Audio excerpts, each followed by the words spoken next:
সেই রক্ত ঝরল, সেই হামলা চলল, সেই গাড়ি ভাঙল, সেই বিরোধী এজেন্টের মাথা ফাটলো, সেই বৈধ ভোটার ভোট দিতে গিয়ে দেখলেন তার ভোটটা আগেই পড়ে গেছে। এমনকি রাস্তায় দৌড় করিয়ে দফায় দফায় মারধর করা হলো কুমারগঞ্জের প্রার্থীকে। এই পর্যন্ত শুনে কি ভাবছেন? পশ্চিমবঙ্গ আছে পশ্চিমবঙ্গেই, এবারও ভোটটা সেই সন্ত্রাসের আবহেই হলো? না, এইখানে এরাজ্যের গল্প এই 2026-এ কিছুটা হলেও আলাদা। এই যে কটা ঘটনা এতক্ষণ বললাম এই অনুষ্ঠানে দেখাবো, সেই ঘটনাগুলো সামগ্রিক প্রেক্ষিতে কিন্তু বিচ্ছিন্ন ঘটনা হিসেবেই থেকে যাচ্ছে। কারণ আগাগোড়া চূড়ান্ত সক্রিয় থাকলো নির্বাচন কমিশন, কেন্দ্রীয় বাহিনী আর পুলিশ বাহিনী। দিনভর কোথাও অশান্তি হলেই অ্যাকশন হলো, প্রত্যেকটা ঘটনার রিয়াকশন টাইম থাকলো একেবারে ন্যূনতম, বুথের মধ্যে কার্যত মাছি গলতে পারল না। আর সব থেকে বড় কথা, দিনের শুরু থেকে শেষ পর্যন্ত রেকর্ড সংখ্যক মানুষ নিজেদের ভোটাধিকার প্রয়োগ করলেন।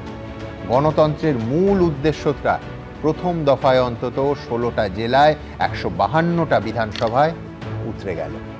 আমি প্রথমে এক ঝলকে দেখে নেব আজকের দিনের ছবিটা, তারপর একটা মজার খেলায় আসব, অঙ্কের খেলায়। প্রথমে প্রতিবেদন।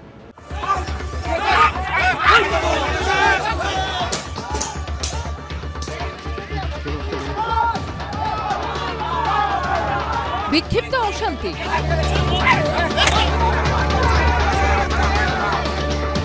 ঝরল রক্ত। তবে বিধানসভা নির্বাচনের প্রথম দফায় সেসবের আজ বুথ অবধি পৌঁছল না।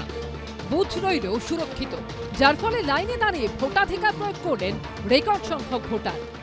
সুন্দরভাবে হয়েছে, উৎসবের মেজাজ ছিল। নিরাপত্তা গতবার অন্যান্য বারের থেকে অত্যন্ত টাইট। এসআইআর এর পর পশ্চিমবঙ্গে বিধানসভা নির্বাচনের এই প্রথম দফায় ভোট পড়ল প্রায় 92%। বৃহস্পতিবার একই সঙ্গে ভোট ছিল তামিলনাড়ুতে, সে রাজ্যে ভোটদানের হার প্রায় 84%। এর আগে 9 এপ্রিল এক দফায় ভোট হয়েছে অসম এবং কেরলে। অসমে ভোট পড়েছিল প্রায় 86%, আর কেরলে ভোটদানের হার ছিল প্রায় 80%। সেই সবকে ছাপিয়ে রেকর্ড করল পশ্চিমবঙ্গের প্রথম দফা। ভোটকেন্দ্রের বাইরে জটলা, দাদাগিরি, বাইক বাহিনীর দাপট, কোনো কিছুই দেখা গেল না। দুষ্কৃতীরা হুমকি হুঁশিয়ারিও দিতে পারল না।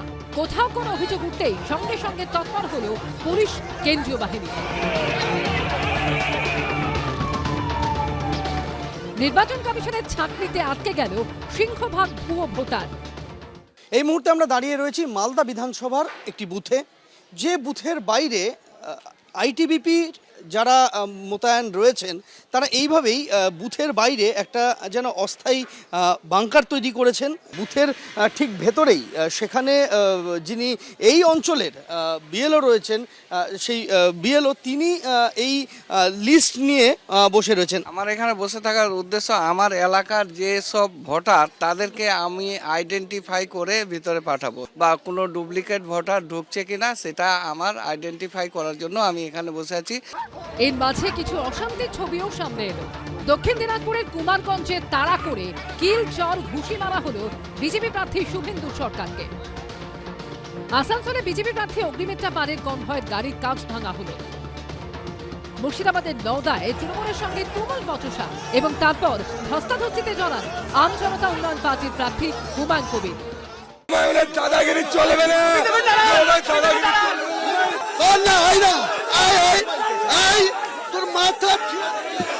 এরই মধ্যে রেকর্ড ভোট পড়ল রাজ্য জুড়ে, কিন্তু ইভিএম এ লক্ষ্মী লাভ হবে কার? आपने ये तय कर दिया है कि 4 मई को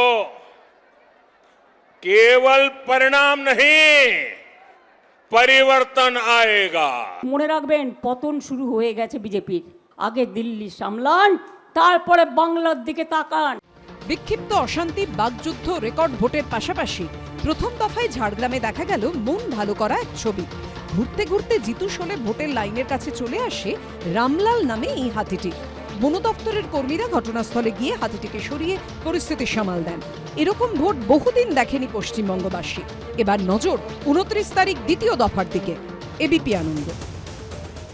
দেখুন, সৌভাগ্যক্রমে অনেক কিছু নেই আজকের ভোটে। খুন নেই, বোমাবাজি নেই, গুলি নেই, মাস্ক পরে ছাপ্পা ভোট নেই, বুথ দখল নেই, প্রিসাইডিং অফিসারকে হুমকি নেই, বুথে অনধিকার প্রবেশ নেই, ভোটারের ওপর হামলা নেই, বাইক বাহিনীর দাপাদাপি নেই, ভোটের লাইনে বহিরাগত নেই, ওই পাড়ার মোড়ে বেঞ্চ দিয়ে পথ আটকানো নেই, বুথের পাশে গুড় বাতাসা নেই, বুথের বাইরে জটলা নেই, দাদু ঠাকুমার নাম করে ভোট দেয়া নেই, বুথে এজেন্ট বসতে বাধা নেই, কেন্দ্রীয় বাহিনীর বেড়ানো নেই, পুলিশের গা ছাড়া মনোভাব নেই। গণতন্ত্রের উৎসবে এই নেই রাজ্যে একটা জিনিস কিন্তু এবার আছে, সেটা হলো গণদেবতার বিপুল অংশগ্রহণ। আমি শেষ যে ফিগারটা পাচ্ছি 92%-এরও বেশি। আমি প্রথমে আজকে আমার প্রত্যেক বক্তার কাছে আলাদা করে তো পরে আসব, কিন্তু তার আগে আজকের পারফরমেন্সে জাতীয় নির্বাচন কমিশনকে 10-এর মধ্যে কে কত নম্বর দেবেন এবং 2-1 লাইনে বলতে হবে কেন সেটা দেবেন। বিস্তারিত তো আমরা আলোচনা করবই। সমীরাইজকে দিয়ে শুরু করি। দেখো সুমন, আমি প্রথমে কি দেখাবো? প্রথমে নাম্বার দেখিয়ে দাও, 1 লাইনার, তারপর বিস্তারিত শুনবো। 8 দিচ্ছ 10-এর, কেন 1 লাইনার? প্রথম কথা, বহু বছর পর পশ্চিমবাংলায় একটা ভোট দেখলাম যেখানে রক্তক্ষয় হয়নি সেই অর্থে, মানে বাইক বাহিনীর দাপট নেই, সাধারণ মানুষ, এইমাত্র আমরা যেটা ছবিটা দেখলাম, সাধারণ মানুষ সেই লাইনে দাঁড়িয়ে আছেন, যে যার ভোট দিচ্ছেন, তার মধ্যে কিছু কিছু হয়নি, হয়েছে একদম হয়েছে, আমরা যেটা ভোট দেখাবো। চুরি হয়েছে। শুভময়দা কত নাম্বার? 8। আচ্ছা, বাংলায় নয় আর কি। এবং দ্বিতীয় জিনিস হচ্ছে 2 যেটায় বাদ যাবে তার কারণ হচ্ছে একটা দিন, আজকের জন্যই আমরা এটা দিচ্ছি, কিন্তু একটা দিনের মধ্যে তো আবদ্ধ নয়। আজকে আমাদের যে সহনাগরিকরা এই নির্বাচনে অংশগ্রহণ করতে পারলেন না, তারা আগামী দিনে নিশ্চয়ই আবার পারবেন কোনো একটা সময়। তাদের জন্য এই 2 নম্বরটা রেখে দিলাম। নির্বাচন কমিশন যেদিন সেটা করবেন সেদিন এই 2 ফেরত দেবো। Fair enough. বিশ্বনাথ দা? দেখুন, আমি পাস মার্ক দিয়েছি আচ্ছা, এবং 50% মানে আপনারা জানেন পাস করেছে, কিন্তু পাস করার পরে ফার্স্ট ডিভিশন কেন পায়নি তার কারণ আজও 4 জন প্রার্থী আক্রান্ত হয়েছেন, রক্তাক্ত হয়েছে। আজকেও কিন্তু দুটো বিভিন্ন রাজনৈতিক দলের মধ্যে সংঘর্ষ হয়েছে। আজকেও কিন্তু যারা আইন গত 15 বছর ধরে ভেঙেছেন, তারাও আজকেও কিন্তু সিআরপিএফের উপর মানে আক্রমণ করেছেন, মানে ইট বৃষ্টি করেছেন। আজকেও কিন্তু আমরা দেখেছি যে 11 জন এজেন্ট মার খেয়ে কিন্তু হাসপাতালে ভর্তি হয়েছে। আজকেও কিন্তু আমি অন্তত 15 জায়গায় বলতে পারি যেখানে বিভিন্ন জেলার বিভিন্ন প্রান্ত থেকে ভোটাররা যখন ভোট দিতে এসছেন তাদেরকে আটকানো হয়েছে, চেয়ার পেতে আটকানো উদ্যোগ নিয়েছে। হ্যাঁ, এটা ঠিক যে ইলেকশন কমিশন অনেক তৎপর ছিল, এটা ঠিক যে কোনো মৃত্যুর লাশ পড়েনি, এটা ঠিক যে অন্য 5 বছরের মতন এই কমপ্লেনটা আসেনি যে আমি ভোট দিতে পারিনি। কিন্তু তারপরেও এমনও 2-একটা কেস এসছে যে প্রথমবার ভোট দিতে গেছেন কিন্তু তার ভোটটা ফলস পড়ে গেছে। ফলে এই কনটেক্সটেই আমি নাম্বারটা দিলাম। আপনারা পাস করেছেন, কিন্তু আপনাদের সম্মান নির্ভর করবে শেষ রক্ষা যদি আগামী দিন 29 তারিখ হয়। প্রদীপ্ত? আমার অদ্ভুতভাবে স্যারের সঙ্গে মিলে যাচ্ছে 5টা, কিন্তু এই 5টা দেওয়ার কারণ একটাই। দেখো, এনআইএ, ইডি, সিবিআই, আইটি, রইল বাকি হাতের 5। তাই হাতের 5টা দিলাম। ইচ্ছা করছিল 10-এ 11 দেবো, 10 তো আর 11 দেওয়া যায় না, তাই 5টা দিলাম। 200 জন মানুষ মারা গেল। তোমরা পোলিং ভায়োলেন্স বা পোস্ট পোল ভায়োলেন্স নিয়ে কথা বলো, এসআইআর যে এক ধরনের ভায়োলেন্স হয়ে গেল, 200 জনের কাছাকাছি মারা গেল, সেটা আমরা ভুলিনি। আমরা ভুলিনি যে মানুষগুলোকে এখনো পর্যন্ত নির্দিষ্ট ট্রাইব্যুনালের মধ্যে দিয়ে যেতে হচ্ছে। তাই এই 5 রইল, বাকি বাংলার গর্জন আজ মানুষ দেখে নিয়েছে। দেবজি? আমি 9 দেবো। 10-এ 9। আচ্ছা, 9 দেবো। এই জন্যই দেবো 34 বছরের। আগে বলো 1 কিসে কাটলে? 1 কিসে কাটলাম সেটাই বলছি, যে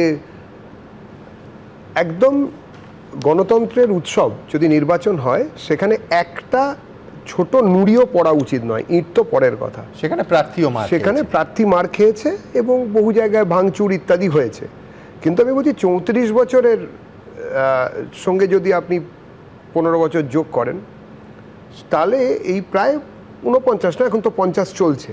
এই 50 বছর ধরে পশ্চিমবঙ্গের নির্বাচনে সহিংসতার যে ধারাবাহিকতা, সেই ধারাবাহিকতা এবারে বোধহয় প্রথম ধাক্কা খেলো, ধারাবাহিকতা রইল না। এর জন্য পুরো 2009 আর 2011 ভুলে গেলে? আমি আবারও বলছি যে সেবারেও কিন্তু সহিংসতা ছিল, এবং এইবারের তুলনায় একটু হলেও বেশি ছিল, অনেকটাই বেশি ছিল। খুন যদি একটা, মানে কারুর মৃত্যু তো আমাদের কাছে কাম্য নয়। নিরামিষ নির্বাচন, সেই জন্য ওরকম ব্যাপার স্যাপার অন্য রাজ্যে গিয়ে আপনাদের ক্যামেরা যেসব দেখায়, গান গাইছে ওপারে বসে ভোট দিচ্ছে, এরকম ব্যাপার। তো পশ্চিমবঙ্গ তো তা নয়। তো পশ্চিমবঙ্গে তো নির্বাচনের দিন মানেই বন্ধু ফুল ছুড়িবার দিন নয় অদ্য। হ্যাঁ, তো সুতরাং একটা কিছু করতে ধ্বংসের মুখোমুখি এই বাঙালি সেই ঘটনাগুলোর জন্য তুমি 10 থেকে 1 বাদ দিলে। সৌম্য, দেখুন, প্রথম কথা হচ্ছে যে এই প্রথম যে একটা নির্বাচন করা মানে আগে নাম্বার দেখাও। অনেক দিন পরে হ্যাঁ। আমি 8ই দেবো, তার কারণ 2 কাটলাম। কথা হচ্ছে যে এতদিন পরে একটা নির্বাচন দেখলাম, খুব অল্প সংখ্যক 2-1 প্রার্থী ছাড়া যারা বলেছেন যে রিগিং হয়েছে। নাম্বার 1, খুব অল্প সংখ্যক। নাম্বার 2, আমি সকালে দেখলাম অদিত চৌধুরী নির্বাচন কমিশনকে ধন্যবাদ দিচ্ছেন। নাম্বার 2, বহুদিন পরে দেখলাম যে রক্তপাত মানে কোনো সহনাগরিককে এই ভোটের জন্য তার প্রাণ হারাতে হয়নি, প্রাণ দিতে হলো না। কারণ এই রাজ্যে আমরা ওই মানে প্রতিদিন মুখ পোড়াতে পোড়াতে চুন খেতে খেতে এখন দই দেখলেও ভয় পাই। নির্বাচন আসলে আমাদের আতঙ্ক থাকে, ভোট মিটে যায় কিন্তু অনেকের ঘর খালি হয়ে যায়, অনেকে তার স্বামী হারায়, পুত্র হারায়। নির্বাচন কমিশনের এইটুকু ধন্যবাদ আজকের দিনের জন্য প্রাপ্য যে ভোটটা ঠিকঠাক করতে পেরেছে। হ্যাঁ, বিক্ষিপ্ত ঘটনা ঘটেছে, এটা না হলেও ভালো ছিল। ঠিক, আমি তার সঙ্গে যোগ করব যে আসল পরীক্ষা, আরেকটা পরীক্ষা, অন্যতম মূল পরীক্ষা কিন্তু 29 তারিখ বাকি আছে। আমি এইখান থেকে খয়রাশোলের ঘটনা দেখাবো এবং তারপর বিভিন্ন আজকের নির্বাচনের একটা নয় একাধিক স্তরে আজকের এই আলোচনা থাকবে। আমি প্রথমে খয়রাশোলের যে ছবিটা আমাদের পশ্চিমবঙ্গের ট্র্যাডিশন, লজ্জাজনক ট্র্যাডিশনের কথা মনে করিয়ে দেয়, সেই খয়রাশোলের ঘটনা দেখাবো, যেখানে ইটের আঘাতে কেন্দ্রীয় বাহিনীর 6 জন জওয়ানকে হাসপাতালে ভর্তি হয়েছে, পুলিশের গাড়িতে ভাঙচুর হয়েছে, সেই ছবি। বিক্ষিপ্ত কিছু ঘটনা ছাড়া সকাল থেকে মোটের ওপর শান্তিতে ভোট হচ্ছিল বিভিন্ন জেলায়, কিন্তু দুপুরে ভোটকে কেন্দ্র করে রণক্ষেত্রে চেহারা নিল বীরভূমের খয়রাশোল। প্রথমে বিক্ষোভ, তারপর ইট বৃষ্টি, ভাঙচুর করা হলো পুলিশের গাড়ি, জখম হলেন বেশ কয়েকজন কেন্দ্রীয় বাহিনীর জওয়ান এবং পুলিশ কর্মী। পরিস্থিতি এমন জায়গায় পৌঁছয় যে রিভলভার বের করতে হয় পুলিশকে। उधर भीड़ हो गया सर गेट के पास, हम लोग कंट्रोल में खेलने के लिए गया था और एक पार्टी आ रहा था, उनको भी आने नहीं दिया, फिर हमारा ऊपर भी पत्थर फेंक दिया था सर। ঘটনাস্থল বুধপুর প্রাথমিক বিদ্যালয়। কয়েকজন ভোটার অভিযোগ করেন তারা তৃণমূল প্রার্থীকে ভোট দিলেও সেই ভোট পড়ছিল বিজেপি প্রার্থীর ঝুলিতে। ইভিএম বদলানোর দাবি তোলেন তারা। টিএমসি ভোট মারছি, বিজেপি কে উঠছে, সেটা নিয়ে অশান্তি। আমরা বললাম যে আপনি মনে করুন যে আমাদেরকে এটাকে চেক করে দেখাতে হবে, এই নিয়ে দ্বন্দ্ব ঝামেলা হয়ে গেল। পুলিশ প্রশাসন ছিল, তাদের জানিয়েছিল। এই অভিযোগ ছড়িয়ে পড়তেই স্কুলের গেটের বাইরে ভিড় জমান প্রচুর গ্রামবাসী। ক্রমেই উত্তপ্ত হয়ে ওঠে পরিস্থিতি। শুরু হয় পুলিশ ও কেন্দ্রীয় বাহিনীর জওয়ানদের লক্ষ্য করে ইট বৃষ্টি। কারুর হাতে আধলা ইট, কেউ দৌড়ে এসে রাস্তায় পড়ে থাকা ইট তুলে নিচ্ছেন। একেবারে বুথের গেটের মুখে কেন্দ্রীয় বাহিনীর দিকে তেড়ে আসছেন কয়েকজন। কেন্দ্রীয় বাহিনীর জওয়ানরা বাধা দেওয়ার চেষ্টা করলেও শুনছে না কেউ। কার্যত তাড়া করা হয় কেন্দ্রীয় বাহিনীর জওয়ানদের। হামলার মুখে বুথের ভেতরে ঢুকে যান কয়েকজন জওয়ান। পরিস্থিতি ভয়ঙ্কর হয়ে ওঠায় পুলিশ অফিসারকে সার্ভিস রিভলভার বের করতে হয়। তৃণমূলেও ভোট দিলে বিজেপিতে পড়ছে, এই গন্ডগোলটা হচ্ছিল। তারপরে বুঝলাম লোক জমায়েত হঙ্গাল নিয়ে ভোট বন্ধ হয়ে যায়। বন্ধ হওয়ার পরে বুঝলাম এখানে অনেক পুলিশ এলো। ভাঙচুর করা হয় পুলিশের গাড়ি। জখম হয়েছেন কেন্দ্রীয় বাহিনীর 3 জওয়ান, এক পুলিশ কর্মী ও পুলিশের গাড়ির চালক। দুবরাজপুর বিধানসভার নাকারাকুন্দা প্রাথমিক স্বাস্থ্যকেন্দ্রে এবং ঠিক আমার পিছনেই এই স্বাস্থ্যকেন্দ্রে এখানেই আহত 3 জন সিআরপিএফ জওয়ান এবং একজন পুলিশ কর্মী এবং আরও একজন পুলিশের ড্রাইভার, তার চিকিৎসা চলছে আমরা দেখব। এবং যেটা জানা যাচ্ছে মূলত পাথর এবং ইট ছোড়ার জন্যই এনারা আহত হয়েছে। প্রত্যক্ষভাবে গণপ্রতিরোধ হয়েছে, সেই প্রতিরোধে আজকে মোটামুটি গুটি কয় কিছু জায়গা ছাড়া মানুষ ভোট দিতে সক্ষম হয়েছে।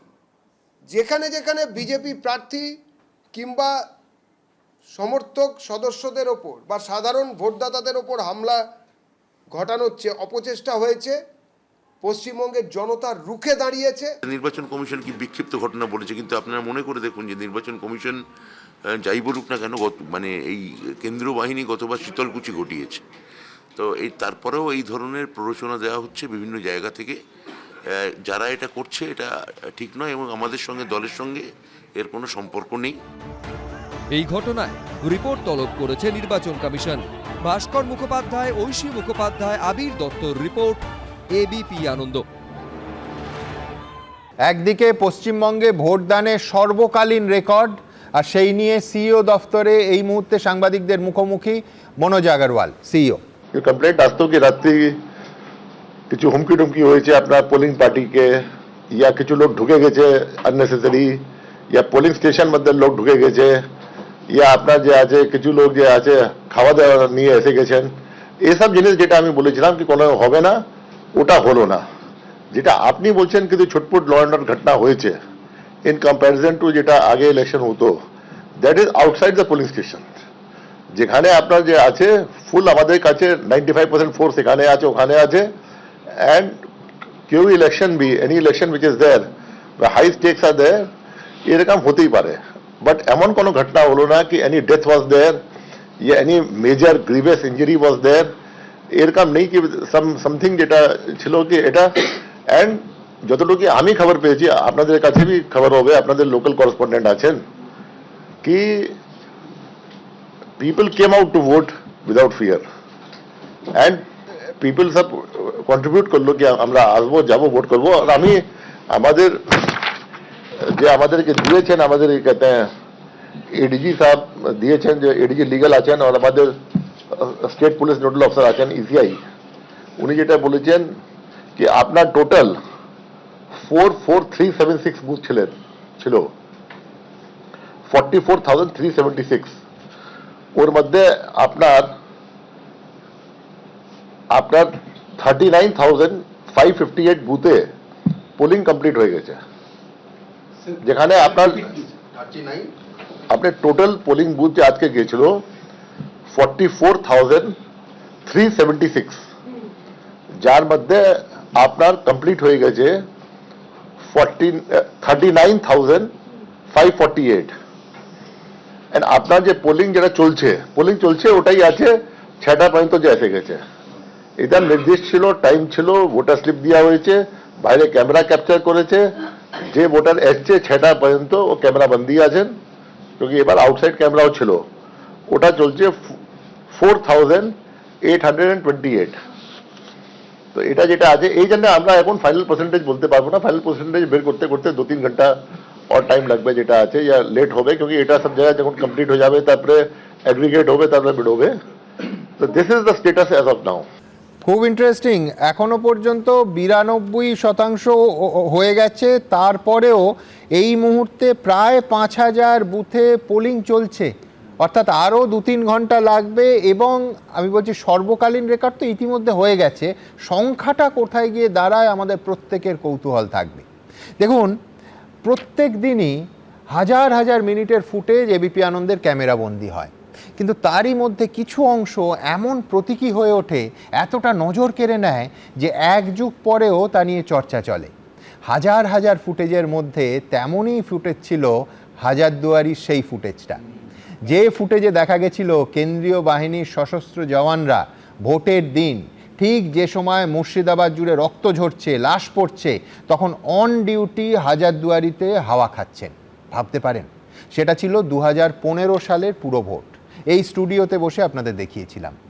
আর আজ আরেকটা নির্বাচনের দিন, 2026-এর বিধানসভা ভোটে বীরভূমের খয়রাশোলে সেই কেন্দ্রীয় বাহিনীর জওয়ানরা, আগের প্রতিবেদনে আপনাদের দেখালাম, বুক টান করে দুষ্কৃতীদের ইঁট বৃষ্টি রুখে দিচ্ছেন, এবং 6 জন জওয়ান গুরুতর আহত হয়ে এই মুহূর্তে হাসপাতালে চিকিৎসাধীন শান্তি ফেরাতে গিয়ে।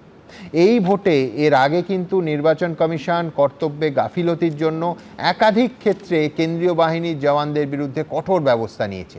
কখনো তৃণমূলের পার্টি অফিসে ঢুকে ক্যারাম খেলার জন্য, কখনো অন ডিউটি ঈদের নেমন্তন্ন খেতে চলে যাওয়ার জন্য। কিন্তু তারপর অন্তত প্রথম দফায় বাহিনীর কাজকে সাধুবাদ জানাতেই হবে।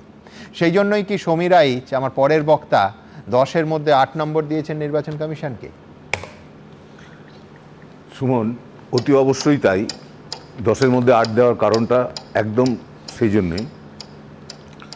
আমার জ্ঞান তো এতটা ফেয়ার ভোট, যারা জিতবেন, মানুষ যাদের ভোট দিয়েছেন তারা জিতবেন, সেটা নিয়ে আমার কোনো কথা নেই, সে যে দলই হোক। মানুষ যে লাইন দিয়ে, মহিলারা লাইন দিয়ে ভোট দিয়েছেন, এটা আমরা দেখতে পাচ্ছি, সারাদিন ধরে দেখা গেছে, যেখানে প্রতিটা ভোটে কয়েকটা মৃত্যু। শীতলকুচির আজকে প্রথম কথা দেখো, আজকে যেটা দেখলাম যে কেন্দ্রীয় বাহিনীর ওপরে এবং পুলিশের ওপরে যেভাবে ইট বৃষ্টি হচ্ছিল, সেখানে যদি একটা গুলি চলতো, তারপরে শাসক দল কি বলতো? কারণ করছিল শাসক দলের লোকরা, এটা পরিষ্কার দেখা গেছে। তখন বলতো এই তো গুলি করে মারা হলো, এই হলো সেই হলো। আসলে এরা কখনোই চায় না শাসক দল, আগেও তাই দেখি, বামফ্রন্ট আমলেও তাই দেখেছি, শাসক দল কখনোই চায় না যে মানুষ নির্বিঘ্নে ভোটটা দিক, কেন তারা ডিগিং করবেন, মৃত ব্যক্তিদের ভোটটা তারা দিয়ে আসবেন। ইতিমধ্যেও আজকেও শুনলাম যে একজন নতুন ভোটার সবে লাইভ আমরা দেখিয়েছি, আসবো তার ঘটনা। তো এই যে ঘটনাগুলোকে বন্ধ করে দেওয়া হয়েছে, এটা তো আমাদের পরম সৌভাগ্যের। কেন ভারতবর্ষের অন্য কোনো রাজ্য, আমি বলবো কিছুটা হলেও ত্রিপুরাতে আছে, কিন্তু বাদবাকি রাজ্যগুলোতে, যেই বিহার নিয়ে আমরা এত কথা বলতাম, সেখানেও তো নির্বিঘ্নে ভোট হয়। আমাদের এখানের মানুষ কেন দিতে পারবে না? এবং নির্বাচন কমিশন এটাই প্রমাণ করলেন যে ওনারা আগেরগুলোতে কিভাবে ব্যর্থ হয়েছেন। আজকে যেমন সার্থক হয়েছেন, এটাতে প্রমাণও করলেন আগেরগুলোতে কিভাবে ব্যর্থ হয়েছেন, কোথায় তাদের গলতি ছিল। দেখো, আমি সাধারণ মানুষ হিসেবে আমার খুব এই যে বাইক বাহিনী রুখে দিয়েছে, মানে তুমি বলছো আজকের ঘটনা দেখিয়ে দিল যে এভাবেও ভোট করা যায়, অতি অবশ্যই, অন্তত এই চেষ্টাটা করা যায়, অতি অবশ্যই। এবং তাতে এটাও বুঝিয়ে দিল যে আমরা যদি আগের ভোটগুলোর একটু ফুটেজগুলো দেখি, যে তাহলে নির্বাচন কমিশনের কোথায় কোথায় খামতি ছিল। যেখানে দেখো কোনো বাইক বাহিনীর আমরা কোথাও আজকে দেখিনি, কোথাও ওই যে জটলা পাকাচ্ছে পুলিশ গিয়ে সেটাকে সরিয়ে দিয়েছে। এই যে স্টেপগুলো, এবং আমরা দেখেছি যে ড্রিঙ্কসের দোকান সমস্ত বন্ধ, বহু স্টেপ। সমিতা, তোমায় জানিয়ে রাখি, আমি লাইভেই দর্শকদের সকালে দেখিয়েছি যে একেবারে গ্রাম আটকে চেয়ার পেতে গ্রামের ভোটারদের বেরোতে না দেওয়ার চক্রান্ত ছিল, সেন্ট্রাল বাহিনী গিয়ে সমস্ত খালি করে। এইটাই দেখো, আমরা সাধারণ মানুষ হিসেবে কি আশা করতে পারি? আমরা তো চাই আমরা প্রত্যেকে যে যার ভোটটা দিতে। অনেকের গাত্রদাহ অতি অবশ্যই, যাদের ন্যায্য কারণে মানে ন্যায্য কাগজপত্র আছে কিন্তু ভোট দিতে পারছেন না, তাদের জন্য আমিও দুঃখিত, সেটা একটা দিক। কিন্তু এটাও তো ভাবতে হবে যে যারা নেই, যারা মারা গেছেন, তাদের ভোটটাও পড়তো, সেটা তো বলছেন না। এটাও তো ঠিক, যাদের বৈধ কাগজ নেই তারাও ভোটটা দিত, সেটা কাদের দিত বোঝা যায়, এবং তাদেরকে কাগজ বানিয়ে দিত কে ফলস, সেটাও শাসক দল দিত। আগেও বামফ্রন্ট আমলে বামফ্রন্ট দিত, বর্তমান আমলে বর্তমান শাসক দল দিত, এগুলো তো প্রমাণিত। সেই লোকগুলো আজকে নেই, সেই জন্য ভোটটা নির্বিঘ্নে হওয়াতে এত কাউট জ্বালার কোনো কারণ নেই। আমি বলবো নির্বাচন কমিশনকে, আমি একজন বাঙালি হিসেবে বলছি, আপনারা যে দায়িত্বটা নিয়েছেন, এটাকে যদি আগামী 29 তারিখ অন্তত আপনারা ঠিক এর থেকে বেশিও চাইছি না, এইটুকুও যদি করতে পারেন, তাহলে পশ্চিমবাংলায় তারপরে যারা ক্ষমতায় আসবেন মানুষের রায়, সেটাকে আমরা সবাই মেনে নেব। কিন্তু প্রত্যেকবার ভোট হয়, আমরা বুঝি যে আমাদের কিছু করার নেই, কেন ভোটটা আমাদের হাতের বাইরে, মানুষের কোনো রায় তারা দেওয়ার কোনো অধিকার নেই। কিছু শাসক দল, কিছু দুর্বৃত্ত, কিছু লুম্পেন ভোটগুলোকে লুট করে, সেটাকে বন্ধ করা গেছে। একদম, অবশ্য আশার কথায় আমার আশাবাদী হতে কোনো অসুবিধে নেই, কিন্তু 2011 সালেও আমরা ভেবেছিলাম যে এরপর থেকে একটা নিখুঁত ভোট হবে, যে ভোটে আপনাদের মনে থাকবে ক্ষমতাচ্যুত হয়েছিল বামফ্রন্ট, কিন্তু তারাও বলেনি যে ব্যাপক রিগিং হয়েছে। মুকুল রায় সাংবাদিক সম্মেলন করে তৃণমূলের তরফে বলেছিলেন যে খুব ভালো ভোট হয়েছে। আর এই প্রসেসটা শুরু হয়েছিল 2009 থেকে, 11তে এসে সেটা একটা জায়গায় পৌঁছয়। তারপর আপনারা জানেন এর উত্তর। কিন্তু এখান থেকে আমার পরের প্রতিবেদন, এরপরে আপনাদের যেটা দেখাবো, আজকের এই এত প্রশংসার পাশাপাশি এটাও রাখতে হবে, বারবার প্রার্থীরা আক্রান্ত হয়েছেন, এমনকি প্রাণ ভয়ে তাদের মাঠ ধরে দৌড় করাচ্ছে সঙ্গের পুলিশ কর্মী প্রাণ বাঁচাতে। এই ছবিও আজকে পেয়েছি, দেখুন। आज प्रथम चरण का मतदान लगभग हो चुका है। चुनाव का परिणाम जानना है तो मेरी बात मानकर चलना। 5 तारीख को दीदी का सुपड़ा साफ हो जाएगा। আজকে যা ভোট হয়ে গেছে ইতিমধ্যেই, আমার চোখ যদি সত্য হয়, আমার মন যদি মানুষের ভাষা বোঝে, তাহলে অলরেডি আমরা জেতার জায়গায় এসে গেছি। তুমি ক্যাচ করা করবে।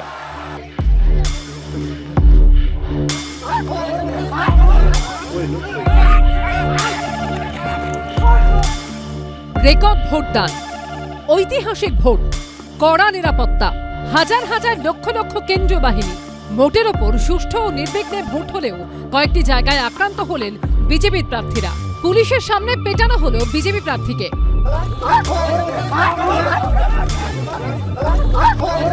দক্ষিণ দিনাজপুরের কুমারগঞ্জ বিধানসভা বুথে বিজেপির এজেন্টকে বসতে বাধা দেওয়ার অভিযোগে সকালবেলা এখানেই তৃণমূল কর্মীদের ধাওয়া করতে দেখা গেছিল বিজেপি প্রার্থী শুভেন্দু সরকারকে। পোলিং এজেন্ট তারাই দিবে, এত বড় সাহস! পোলিং এজেন্টকে ঢুকতে দেয়নি তাড়াচ্ছে, এত বড় সাহস! কি মনে করেছে শুধুমাত্র তৃণমূলে পোলিং এজেন্ট আছে? আর বেলা গড়াতে বিজেপি প্রার্থীর ওপর এইভাবে হামলা হলো, কিল, চর, ঘুষি।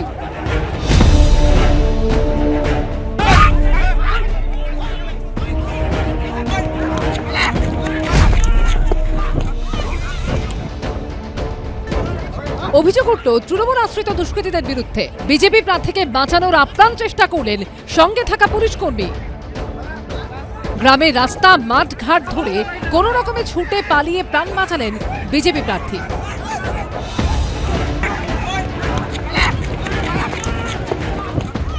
একদল উন্মত্ত জেহাদি তারা প্ল্যান করে আমাকে আক্রমণ করার চেষ্টা করেছিল। এটা কখনো কাম্য নয়, এটা আমি এটা আমি মনে করি না। এটা ভুল করেছে যদি কেউ করে থাকে, তবে তৃণমূলের দুষ্কৃতীরা নয়। কুমারগঞ্জে বিজেপি প্রার্থীকে মারধরের ঘটনায় এবার তল্লাশি অভিযানে নামলো পুলিশ আর কেন্দ্রীয় বাহিনী। বানিহারি হাই স্কুলে যেখানে বিজেপি প্রার্থীকে মারধর করা হয়েছিল, সেখানে যারা যারা মারধর করেছে ছবি দেখে তাদেরকে চিহ্নিত করা হয়েছে, এমনটাই জানিয়েছেন জেলার পুলিশ সুপার। আর তারপরেই দেখা যাচ্ছে কেন্দ্রীয় বাহিনীকে সঙ্গে নিয়ে পুলিশের দল তারা এই গ্রামে ঢুকছেন, বানিহারি হাই স্কুল সংলগ্ন যে গ্রাম, এবং সেইখানেই তল্লাশি অভিযান চালাচ্ছেন তারা।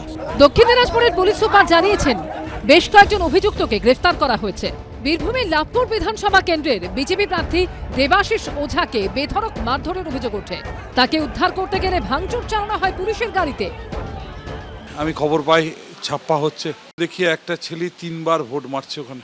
ওটা আমি জানলা দিয়ে দেখে বেড়ার পর এরা তখন জয় বাংলা স্লোগান দিতে শুরু করে।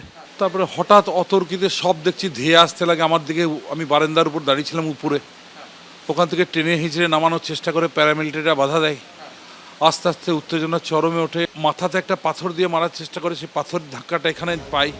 হামলায় আক্রান্ত হন পুলিশ কর্মীও। অন্যদিকে পশ্চিম বর্ধমানের আসানসোলে বিজেপি প্রার্থী অগ্নিমিত্রা পালের গাড়িতে এইভাবে চলল ভাঙচুর। গাড়িটা যেই জ্বলতে শুরু করেছে অমনি পিছন থেকে এসে মারলো একটা পাথর পিছন দিকে, পিছনে এটা চুরচুর করে ভেঙে গেল। সিকিউরিটি মাঝখানে ছিল, আমার যে আত্মসহায়ক আছে ও পিছনে ছিল। ঘাটালের বিজেপি প্রার্থী শীতল কপাটের ওপরও হামলার অভিযোগ উঠেছে। ভেবেছিল হয়তো আমাকে ভয় দেখিয়ে বুথ থেকে বের করে দিবে, কারণ ওনাদের পরিকল্পনা ছিল সিআরপিএফ সঙ্গে গট করে এজেন্টদের বের করে দিয়ে বুথে ছাপ্পা ভোট করাবে। বীরভূমের আমোদপুরের কাছে দুষ্কৃতীদের মারে মাথা ফাটল লাভপুরের বিজেপি প্রার্থীর এজেন্টের। অন্যদিকে পূর্ব মেদিনীপুরের নন্দীগ্রামের ভেকুটিয়ায় তৃণমূলের অঞ্চল সভাপতিকে আটকে রেখে বেধড়ক মারধরের অভিযোগ উঠল বিজেপির বিরুদ্ধে। মাঝ রাস্তায় এক ঝাঁক ছেলে অ্যাটাক, লাঠি বাঁচলি মারধর, দুটো পা ফাটিয়ে দিয়েছে। তারা কোনো রকম টর্চার করেনি, কোনো রকম আঘাত করেনি। বাঁকুড়ার তালডাঙ্গায় তৃণমূল প্রার্থী ফাল্গুনী সিংহ বাবুর এজেন্টকে মারধরের অভিযোগ উঠেছে কেন্দ্রীয় বাহিনীর বিরুদ্ধে। মুন্না আগারওয়াল, মনোজ বন্দ্যোপাধ্যায় ও বিটন চক্রবর্তী রিপোর্ট, এবিপি আনন্দ। দেখুন, ক্রিয়ার সংখ্যা, প্রতিক্রিয়ার সময় এবং ধরনে তফাৎ হলেও এটাও পাশাপাশি মানতে হবে যে এ রাজ্যে অশান্তির ঘটনাগুলোর ধরনটা এবং চরিত্রটা কিন্তু একই রকম থেকে গেল এবারও। হ্যাঁ, অন্য বারের থেকে সংখ্যা নিশ্চয়ই কম, কিন্তু আজই এদেশের অন্য আরেক প্রান্তে তামিলনাড়ুতে 234টা কেন্দ্রে এক দফায় ভোট হলো, কার্যত একটা ঘটনাও ঘটেনি।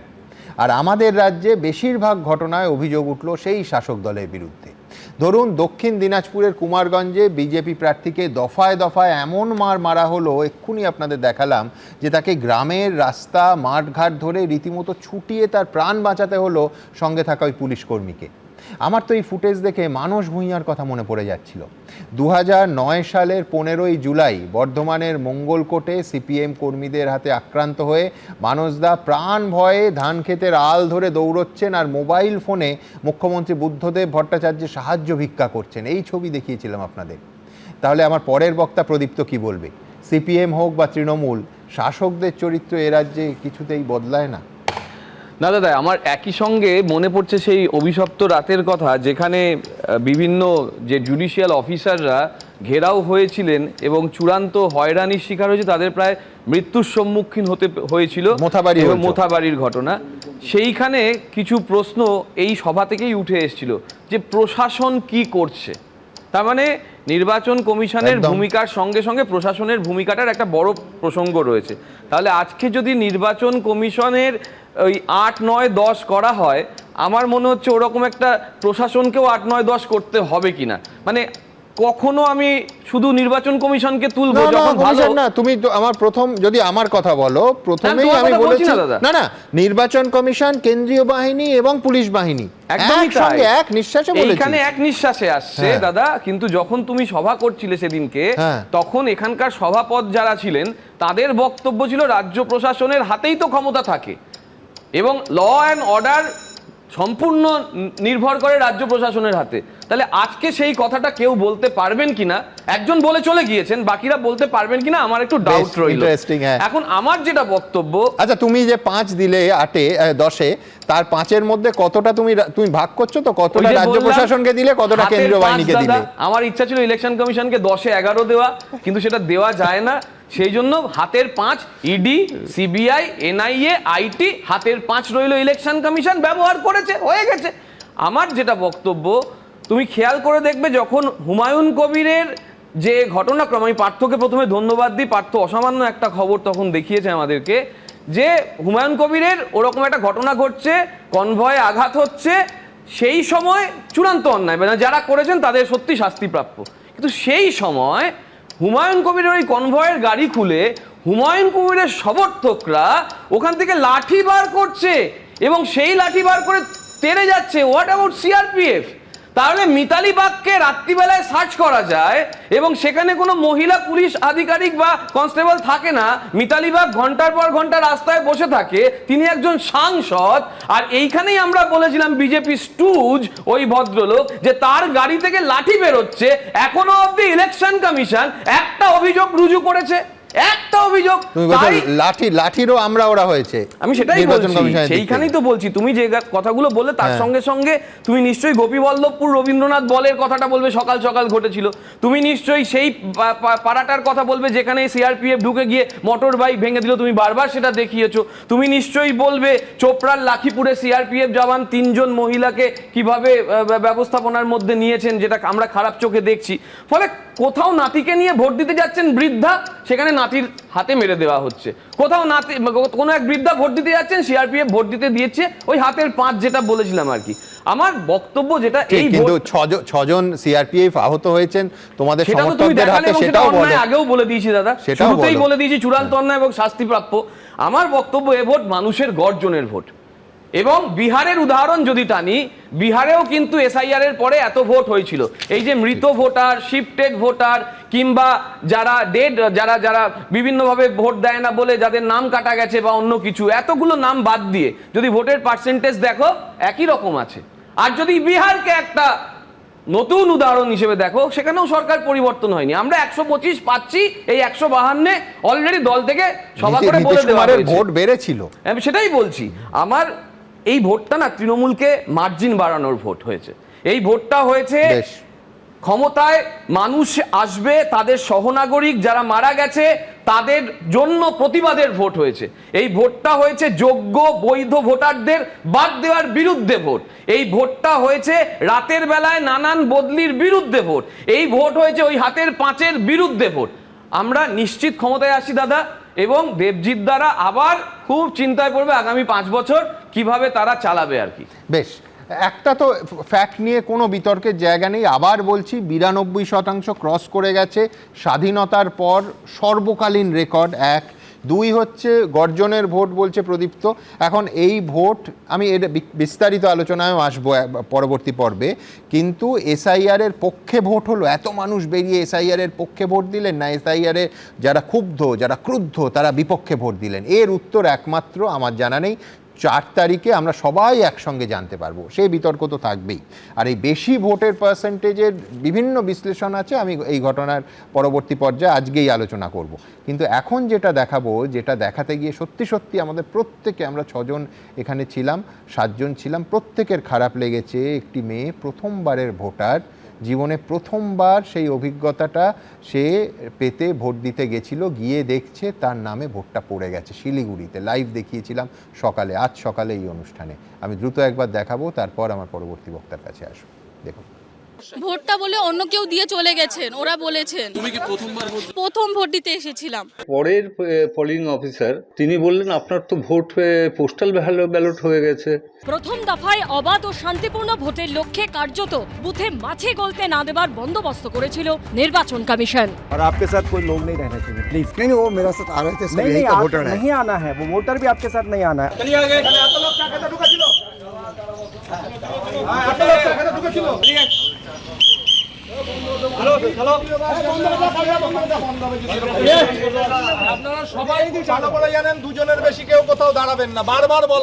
কিন্তু এত কড়াকড়ির মধ্যেও ফলস ভোটিং বা ছাপ্পা ভোটের অভিযোগ একেবারে এড়ানো গেল না। শিলিগুড়ি রামকৃষ্ণ পাঠশালা বিদ্যালয় ভোট দিতে এসেছিলেন প্রথম ভোটার কাজল দাস, কিন্তু অভিজ্ঞতা ভালো হলো না। প্রথম ভোট দিতে এসেছিলাম, তখন গেছিলাম ভেতরে, তখন ওরা বলেছে কি অন্য কেউ আমার ভোট দিয়ে চলে গেছে। এই যে আমার ভোটার কার্ড দুটো দেখে নিন, এইগুলো ছাড়াই ওনার বলেছে যে অন্য কেউ ভোট দিয়ে গেছে। পুরো হতাশ আর প্রথম ভোট আমার। এরপর থেকে আমি বলতে পারি যে ভোট দিতে না আসলেই হবে, অন্য কেউ এসে দিয়ে যাচ্ছে। তো পরে টেন্ডার ব্যালটে ভোট দেন তিনি। শিলিগুড়ি মহকুমা পরিষদের বুথে ভোট দিতে গিয়েছিলেন 16 নম্বর ওয়ার্ডের বাসিন্দা অতনু চন্দ। তার আবার অন্য অভিজ্ঞতা। পিপিও নাম্বার রয়েছে, তিনি ভোট দিতে গিয়ে দেখেন তার ভোট পোস্টাল ব্যালটে হয়ে গেছে। ভেতরে গিয়ে যখন ফার্স্ট দিয়ে দিলাম পোলিং অফিসারকে, সে দেখে বলল নাম আছে। পরের পোলিং অফিসার তিনি বললেন আপনার তো ভোট পোস্টাল ব্যালট হয়ে গেছে। তা ভোট দিতে গিয়ে এরকম একটা বিপত্তি হবে এটা তো ভাবিনি। মালদার মালতীপুরের খেমপুর পঞ্চায়েতের 157 নম্বর বুথে ভোট দিতে গিয়েছিলেন চাঁদু মণ্ডল নামের ভোটার। বেকার যুবককে যা শুনতে হলো তিনি চমকে উঠলেন। আমি তো বেকার ছেলে, তো আমি ভোট দিতে কেন পারবো না? পোস্ট অফিসের মাধ্যমে হয়ে গেছে, পোস্টাল ভোট হয়ে গেছে। ওরা আমি তো দেইনি, বলছে এখানে ভোট হবে না, এই ভোটটা বলছে হয়ে গেছে। আমি তো অভিযোগ করবো। একই ধরনের অভিযোগ উঠেছে বীরভূমের হাসন বিধানসভা কেন্দ্রের ইসরা 245 নম্বর বুথে। এই বিএলও যে স্লিপটা দিয়েছিল এবং ভোটার কার্ড, এটা নিয়ে যখন ভিডিও পোলিং মানে বুথে যাই, সব লাইনে দাঁড়ার পরে আমাকে বলছে যে আমার ভোট নাকি পোস্টাল ব্যালটে হয়ে গেছে। তা আমি তো কোনো সরকারি চাকরি করি না, তাহলে আমার ভোটটা পোস্টাল ব্যালটে হলো কি করে? শান্তিপূর্ণ ভোটের মধ্যেও এদের অভিজ্ঞতা তিক্তই হলো। এবিপি আনন্দ। বৃক্ষ তোমার পরিচয় কিসে? ফলেন ও পরিচয়তে। ভোট ঘোষণার দিন বলুন কিংবা 3 দিনের কলকাতা সফরে এসে বলুন, মুখ্য নির্বাচন কমিশনার জ্ঞানেশ কুমার যা যা অভয়বাণী দিয়েছিলেন তার অ্যাসিড টেস্ট হবে ভোটের এই 2 দিন। তাতে কিন্তু প্রথম দিনেই একটা স্পষ্ট হতাশাজনক ছবি দেখা গেল। আমরা কি আশা করেছিলাম যে এসআইআর প্রক্রিয়ায় প্রথমেই যে 63 লক্ষ নাম বাদ গেল, তাতে অন্তত মৃত ভোটারদের মর্তে ফিরে এসে ভোট দেওয়াটা আটকানো যাবে। দ্বিজেনবাবুদের ঠিক দুপুরবেলা আর তাদের নামে ছাপ্পা পড়বে না, আর বৈধ ভোটাররা নিজেদের পরিচয়পত্র হাতে নিশ্চিন্তে নিজেদের ভোটটা দেবেন। অথচ আজ সকালে শিলিগুড়িতে লাইভে আপনাদের দেখালাম বৈধ মহিলা ভোটার, বাচ্চা মেয়ে, সকাল 11টায়, ভাবুন দেরি করেনি, সকাল 11টায় বুথে গিয়ে দেখছে যে তার নামে ছাপ্পা ভোট পড়ে গেছে। ছলছল চোখে বুথের বাইরে এসে অভিযোগ করলেন এই ফার্স্ট টাইম ভোটার বাচ্চা মেয়েটি। পরিচয়পত্র দেখিয়ে লাইভে দেখালাম। আমার পরের বক্তা দেবজিতের কাছে আসবো, যে দেবজিৎ, অন্য ভোটের তুলনায় ভালোটা যেমন বলবো, খোলা গলায় বলবো, তেমনই এই খারাপ ঘটনাগুলোর সব কটার দায়ও কিন্তু নির্বাচন কমিশনকেই নিতে হবে। সে তুমি 10-এ নয়, নির্বাচন কমিশনকে যতই দাও। না না, নিতে তো হবেই, নিতে হবে না, নির্বাচন কমিশনকেই তো দায় নিতে হবে। বাকিরা তো যারা করবে এইসব দুষ্কর্ম তারা সব ধোয়া তুলসী পাতা। গত 34 বছর, তারপরে 15 বছর, প্রায় 50 বছর ধরে পশ্চিমবঙ্গের বাঙালি এই অত্যাচারের ধারাবাহিকতা দেখে এসেছে। 72 একটা মিথ হয়ে গেছে, সেটা তো সৌমদের সরকারের আমলে। সেইটা দেখিয়ে 34 চালালো, আবার 34 দেখিয়ে 15। এবারে এই 152টা যে আজকের আসনে ভোট হয়েছে, একটা দিক থেকে বলা যায় এ তো সুনামি। আপনারা সবাই তাইভাবেই বলেছেন, সবাই তাই সেরকমই বলছেন। এ তো আরম্ভ হয় প্রচণ্ড। এই যে কী জিনিস হচ্ছিল, যখন আমরা সকালবেলায় যখন 19% ভোট প্রথম ল্যাপসেই যখন দেখতে পাচ্ছি, তারপরে আস্তে আস্তে যখন ওটা বাড়তে রইল, আপনাদের মনে আছে আমরা সবাই এই 81% ভোট আমরা দেখেছিলাম 2011 নির্বাচনে। 81%, মোটামুটি 81। সেই নির্বাচনটাও ছিল একটা পরিবর্তনের ডাক দেওয়া নির্বাচন। এই আমাদের দাদারা সব তখন বিভিন্ন ব্যানার নিয়ে পরিবর্তন চাই এবং একটা জগদ্দল পাথরকে সরিয়ে দিতে হবে, শয়তানের সঙ্গে হাত মেলাতে রাজি আছি, কিন্তু এই সরকার আর চলবে না ইত্যাদি প্রভৃতি বলেছিলেন এবং সেটা খুব সঙ্গতই ছিল। তাই নিয়ে কেউ কোনোদিন কোনো বাঙালি বলেনি না না এটা খুব ভুলভাল ছিল। এমনকি যাদের বিরুদ্ধে সেই পরিবর্তনের ডাক দেওয়া হয়েছিল তারাও ভেতরে ভেতরে স্বীকার করেছিল, আজও করে, যে বাড়াবাড়িটা সেই সময় অতটা না করলে 80-র দশক থেকে তাহলে বোধহয় এত তাড়াতাড়ি ডাক টাক শুনতে হতো না, আরও কিছুদিন চালানো যেত। সে যাই হোক না কেন, কিন্তু এই ভোটটা কাদের ভোট? এই যে পরিবর্তনের যে ভোট এবং এই এত লোক বেরিয়ে ভোট দিলেন একটু আগে SIR এর বিরুদ্ধে, যারা SIR এর বিরুদ্ধে তাদের তো যাদের নাম ওঠেনি বলা হচ্ছে অ্যালেজলি, তো তারা তো ভোট দিতে পারলেন না, সুতরাং তারা এর বিরুদ্ধে ভোটটা দেবেন কি করে? দ্বিতীয় যে জায়গাটা রইল যে তাহলে এই ভোট কীরকমভাবে হলো? এই ভোট হচ্ছে পশ্চিমবঙ্গের বাঙালি জনতা বনাম মুখ্যমন্ত্রী মমতা, প্রো মমতা অথবা নো মমতার ভোট। এই ভোট এখানে কোনো রকম কোনো পার্টি কোনো সিম্বল এরকমের ব্যাপার ছিল না, কিন্তু যেহেতু বিজেপি সামনে থেকে নেতৃত্ব দিয়েছে এবং একমাত্র বিশ্বাসযোগ্য বিকল্প সুমনদা, ওই ফিশ ফ্রাই কফির রাজনীতিতে আমরা কোনোদিন যাইনি, কোনো রকম ভাবে করিনি, আমি ওই জায়গায় যাচ্ছি। কিন্তু বিহারের উদাহরণটা ভুলে যেও না। আমি বলছি যে ভোটের শতাংশ বাড়লো, আলটিমেটলি ভোটের পার্সেন্টেজ, শুধু যদি মহিলা ফ্যাক্টর দেখো, বিহারে 10% মহিলা বেশি ভোট দিয়েছিল, এবার পুরোটা শাসকের পক্ষেই গেছিল। দাদা তোমাদেরই সরকার, পশ্চিমবঙ্গটা বিহার নয়, পশ্চিমবঙ্গে যা চলেছে 15 বছর ধরে, এই অপশাসন, এই দুঃখ, এই প্রাতিষ্ঠানিক দুর্নীতি, এই আর্জি করে পুরোপুরি প্রশাসনিকভাবে একটা মিথ্যেকে সত্যিতে রূপান্তরিত করার প্রচেষ্টা। বিভিন্ন সময় একটা রাজ্যের মুখ্যমন্ত্রী তিনি তার নিজের সরকারি কর্মচারীদের বিরুদ্ধে গিয়ে সুপ্রিম কোর্টে মামলা করে বলছেন যে ঘেউ ঘেউ করা যাবে না, এখানে ডিএ দেওয়া যাবে না ইত্যাদি প্রভৃতি। প্রত্যেকটা জায়গায় ফ্রম আলপিন টু এলিফ্যান্ট সর্বত্র যে অদ্ভুত বিচরণ তৃণমূল কংগ্রেসের, এবং সেই বিচরণ যেভাবে নেগেটিভিটি সৃষ্টি করেছে প্রত্যেকটি জায়গায়, উত্তর দিতে মানুষ এইভাবে নেমেছিল।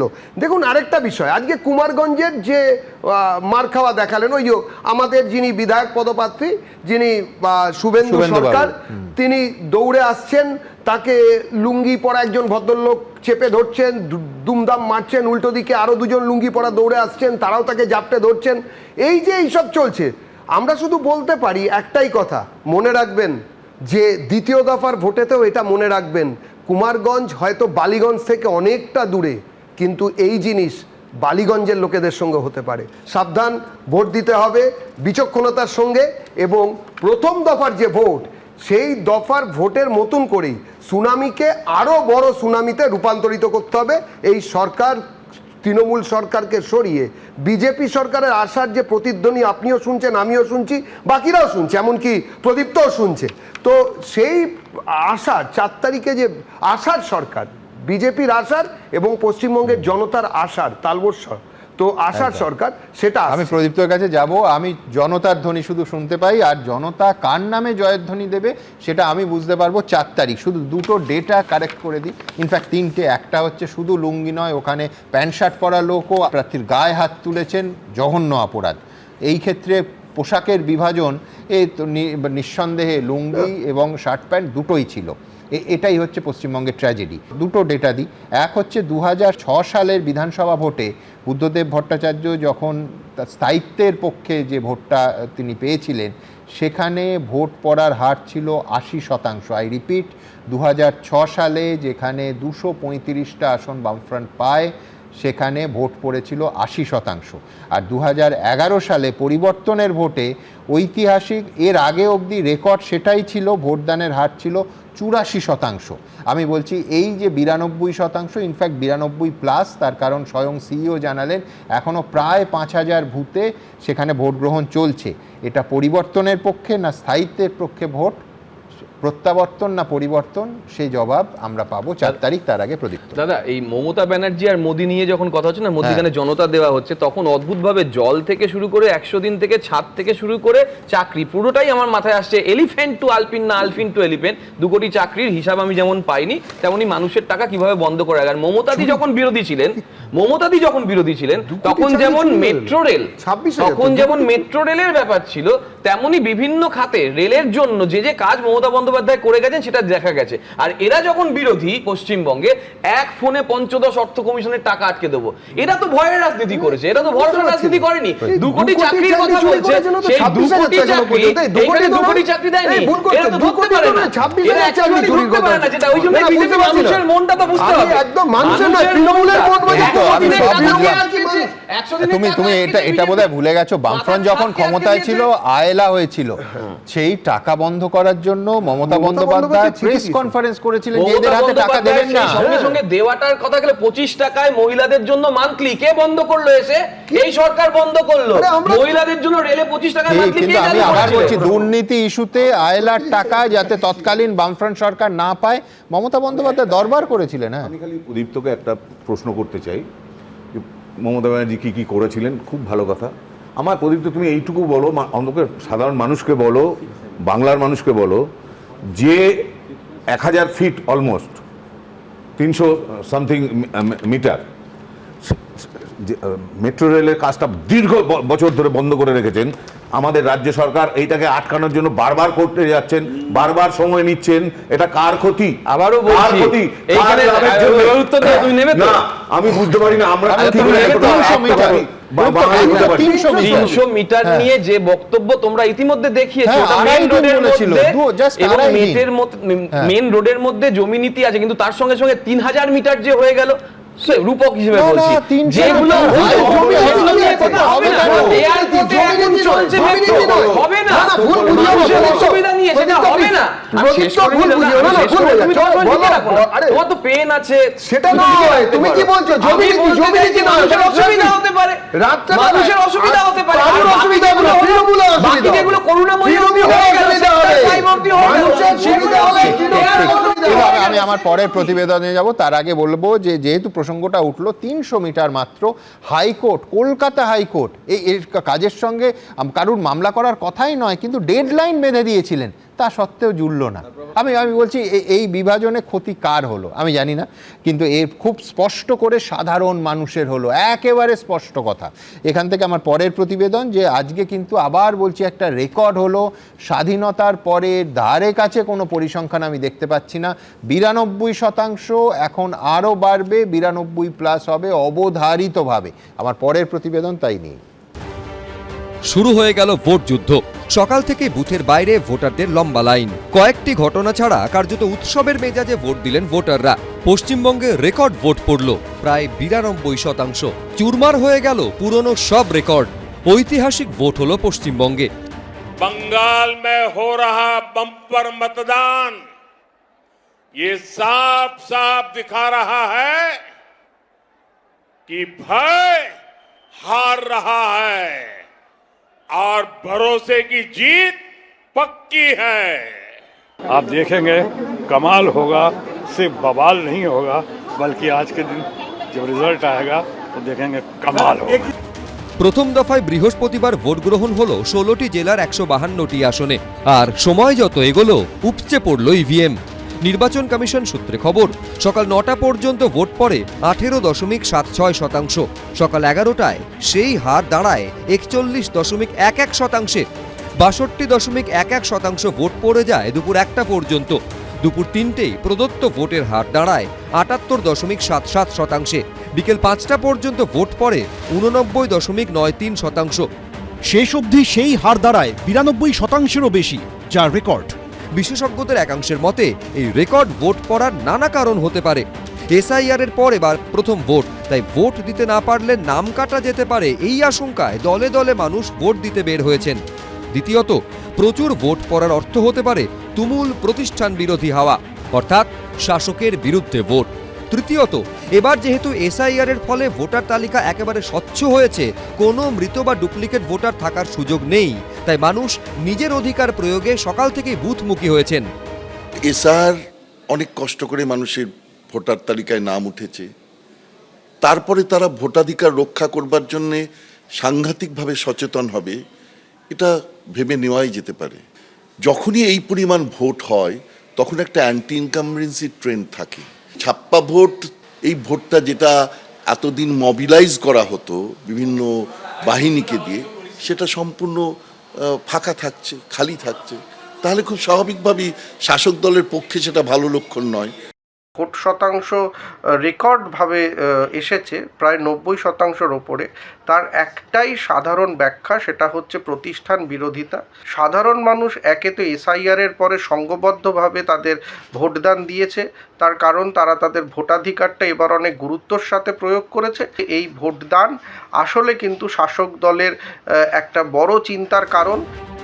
নির্বাচন কমিশন সূত্রে খবর, 2011 সালে যখন ক্ষমতায় আসে তৃণমূল কংগ্রেস, সেই বছর বিধানসভা নির্বাচনে ভোট পড়ে 84.72%।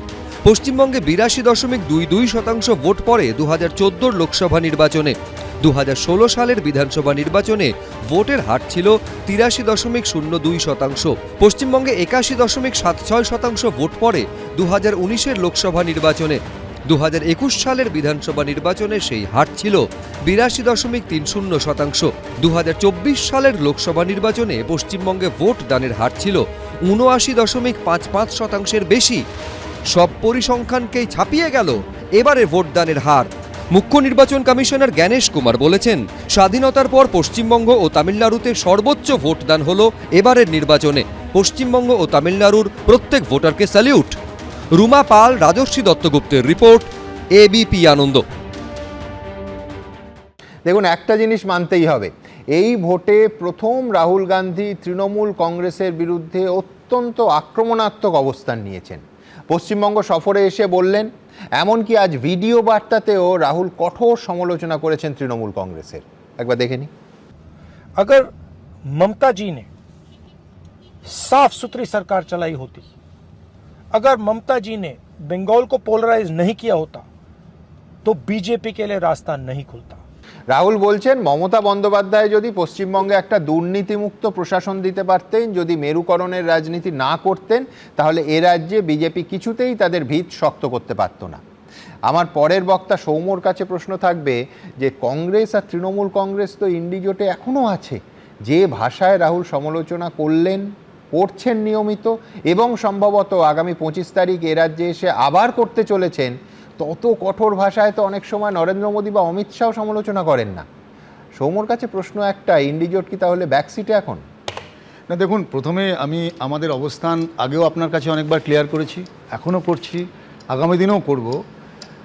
পশ্চিমবঙ্গের অনেকেই ইন্ডি জোট টোট বলেছেন, কিন্তু আমরা মনে করি যে পশ্চিমবঙ্গের তৃণমূলের সঙ্গে কংগ্রেসের সম্পর্কটা ওই যারা মনে করেন যে ধর্ষিতা আর ধর্ষক যেমন একই পথে চলে না, খুন হয়ে যাওয়ার মানুষের পরিবার আর খুনি যেমন এক পথে চলে না, তৃণমূল কংগ্রেস এই রাজ্যটাকে কার্যত যে ধর্মীয় মেরুকরণের তাস খেলেছে বিজেপি, তার রাস্তা সুগম করেছে। এটা আমি বহুবার আপনাদের এই প্রোগ্রামে বারবার বলেছি।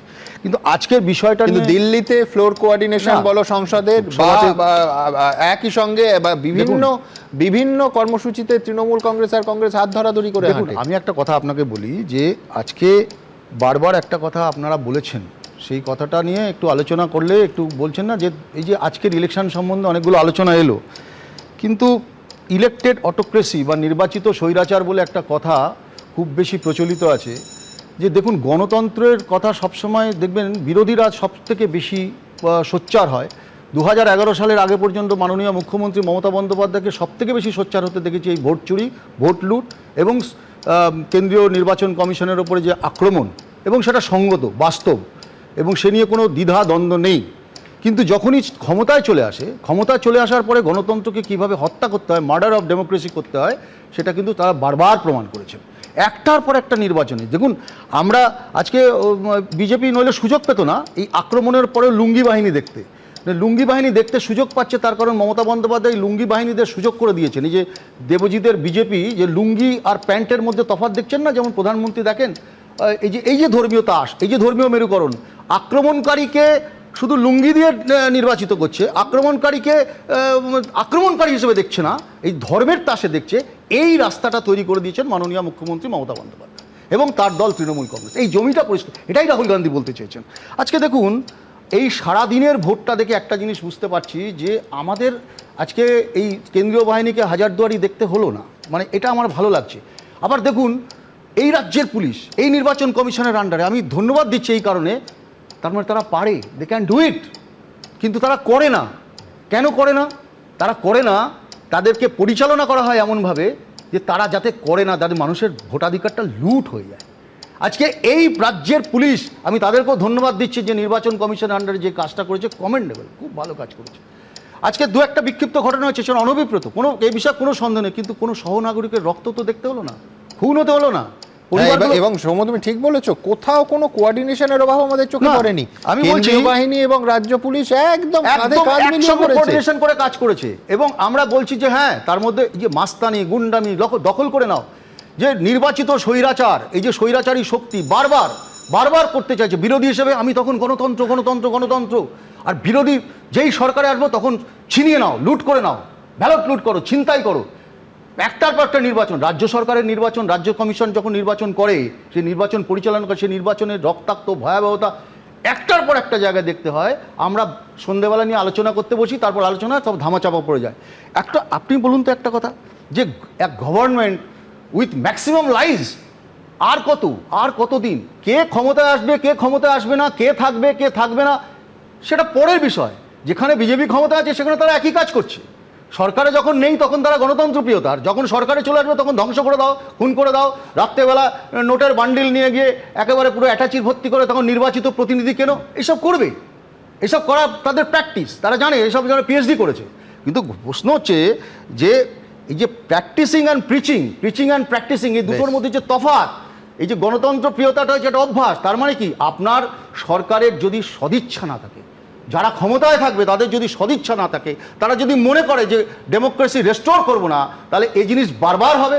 এবং এই জিনিসকে আটকাতে গেলে পশ্চিমবঙ্গের সহ সারা ভারতবর্ষের নাগরিককে সচেতন হতে হবে। এই রাজ্যে একটা শুধু বলে আমি শেষ করব, আজকের নির্বাচনের 152টা সিটে শুধু একটা জিনিস দেখলাম, যে জেলাগুলোতে পরিযায়ী শ্রমিকদের বিরাট বড় ভোটে পার্টিসিপেশন, যারা রাজ্যের বাইরে ছিল তাদের পার্টিসিপেশন। এই ভোটটা দেখে আমার একটা জিনিস মনে হচ্ছে, এই তৃণমূল আর বিজেপির খাওয়া খাইয়ে এইসব ধর্মীয় মেরুকরণের রাজনীতি থেকে মানুষ মাথাপিছু রোজগার, রুজি, বাসস্থান, এই মৌলিক অধিকারগুলো নিয়ে ভোট দেবে। এবং আপনি আগামী দিনে এক আশ্চর্যজনক রেজাল্ট দেখতে পাবেন। এবং আগামী দিনে এই দুজনের ধর্মীয় তাসের খেলা বন্ধ হবে বলে আমি বিশ্বাস করি। নমস্কার কাজে ধর্মীয় তাস যখন বলছে না, তখন যখন মনে হচ্ছে এই যে মাছে ভাতে বাঙালি হয়ে যাচ্ছে আজকাল, এখানে বসে দেখিয়ে মাছ খাচ্ছে। আবার উল্টো দিকে আমার তখন মনে হচ্ছে সাবান কা মাহিনা মে মাছলি খাতা হ্যায়, ইয়ে আদর্শ হিন্দু নেই হ্যায়। এই দুটোকে কন্ট্রাস্ট করো। ঠিক তেমন এই লুঙ্গি বলছে না, সংবিধান, ভারতের সংবিধান এই ভোটের মাধ্যমে এদেরকে লুঙ্গি ড্যান্সও করিয়ে না দেয়। এবারে কি লুঙ্গিকে ল্যাঙ্গট বলবো নাকি কি বলবো, মাফলার বলে ডাকবো? আমি তো বুঝতে চাই, লুঙ্গি যেখানে দেখতে পাচ্ছি সেখানে আমি তো কোনো ধর্মের কথা বলিনি, আমি পরিধেয় বস্ত্রের কথা বলেছি মাত্র। আপনাদের কাদা মনে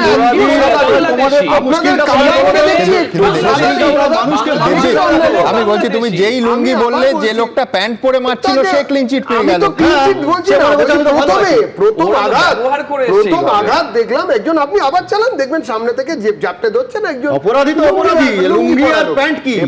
এবারে আমি এর মধ্যে যেতে চাইছি না, কারণ এরপরে আমরা বরঞ্চ যে ঘটনাটার মধ্যে বহুবার আমাদের সকালে যেতে হলো, ইনফ্যাক্ট প্রায় 20 মিনিট ধরে একটা বুথের সামনে কার্যত অচলাবস্থা চললো নওদায়, সেই হুমায়ুন কবির বনাম তৃণমূল সমর্থক যে লড়াই।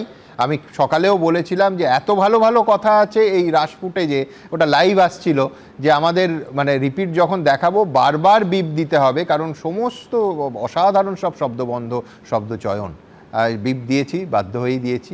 পরের প্রতিবেদন। ভেঙে চুরমার কনভয়ের গাড়ির কাজ, লাঠি বাঁশ দিয়ে চলল হামলা, মুহুর্মুহু হলো ইট বৃষ্টি। প্রথম দফার ভোটের দিন কেন্দ্রীয় বাহিনীর সামনে তৃণমূলের সঙ্গে সংঘর্ষে জড়ালেন হুমায়ুন কবির, যার জেরে রণক্ষেত্রে চেহারা নিল মুর্শিদাবাদের নওদা। নওদা থানার মদতে তৃণমূলের গুন্ডাগিরি করছে, ইট ছোড়া হচ্ছে, আমার উপরে হামলা হচ্ছে, একাধিকবার হামলা হচ্ছে। সেটা লোকাল পুলিশ আমাকে কোনো প্রোটেকশন একেবারে আজকে সিটি বাজাচ্ছে। আজকে কি কোনো প্রচার করা যায়? আজকে কি কোনো প্রচার করা যায়? আজকে কিছু করা যায় না, সিটি বাজাচ্ছে এখনো। কালকে তো আমাকে দেখে বোম ব্লাস্ট করেছিল, আমি আরেকটু এগিয়ে না গেলে আমারই গায়ে ফাটতো। বৃহস্পতিবার শিবনগরে একটি ভোট গ্রহণ কেন্দ্রে হুমায়ুন কবির উপস্থিত হলে তাকে ঘিরে স্লোগান দিতে থাকেন তৃণমূল কর্মীরা। পাল্টা তৃণমূল কর্মীদের দিকে তাড়া করে যান হুমায়ুন কবির। কেড়ে নেওয়া হয় কেন্দ্রীয় বাহিনীর লাঠি। তুমুল উত্তেজনা তৈরি হয়। হুমায়ুনের দাদাগিরি চলবে না। দালালি হট হট হট গেছে।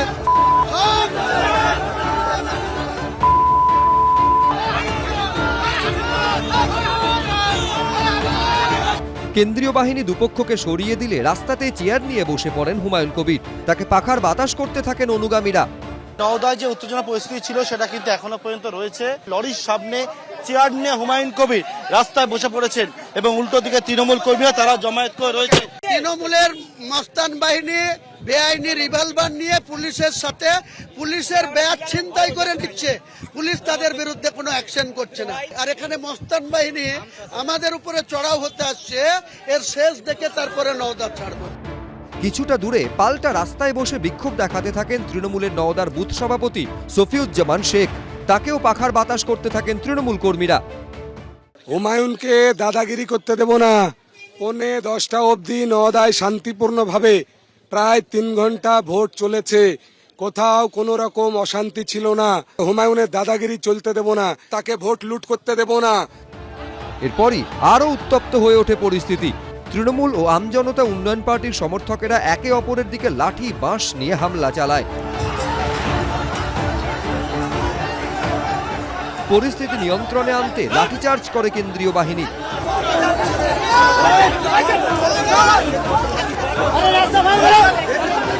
শেষে কেন্দ্রীয় নিরাপত্তা বাহিনীর ঘেরাটোপে এলাকা ছাড়েন হুমায়ুন কবির।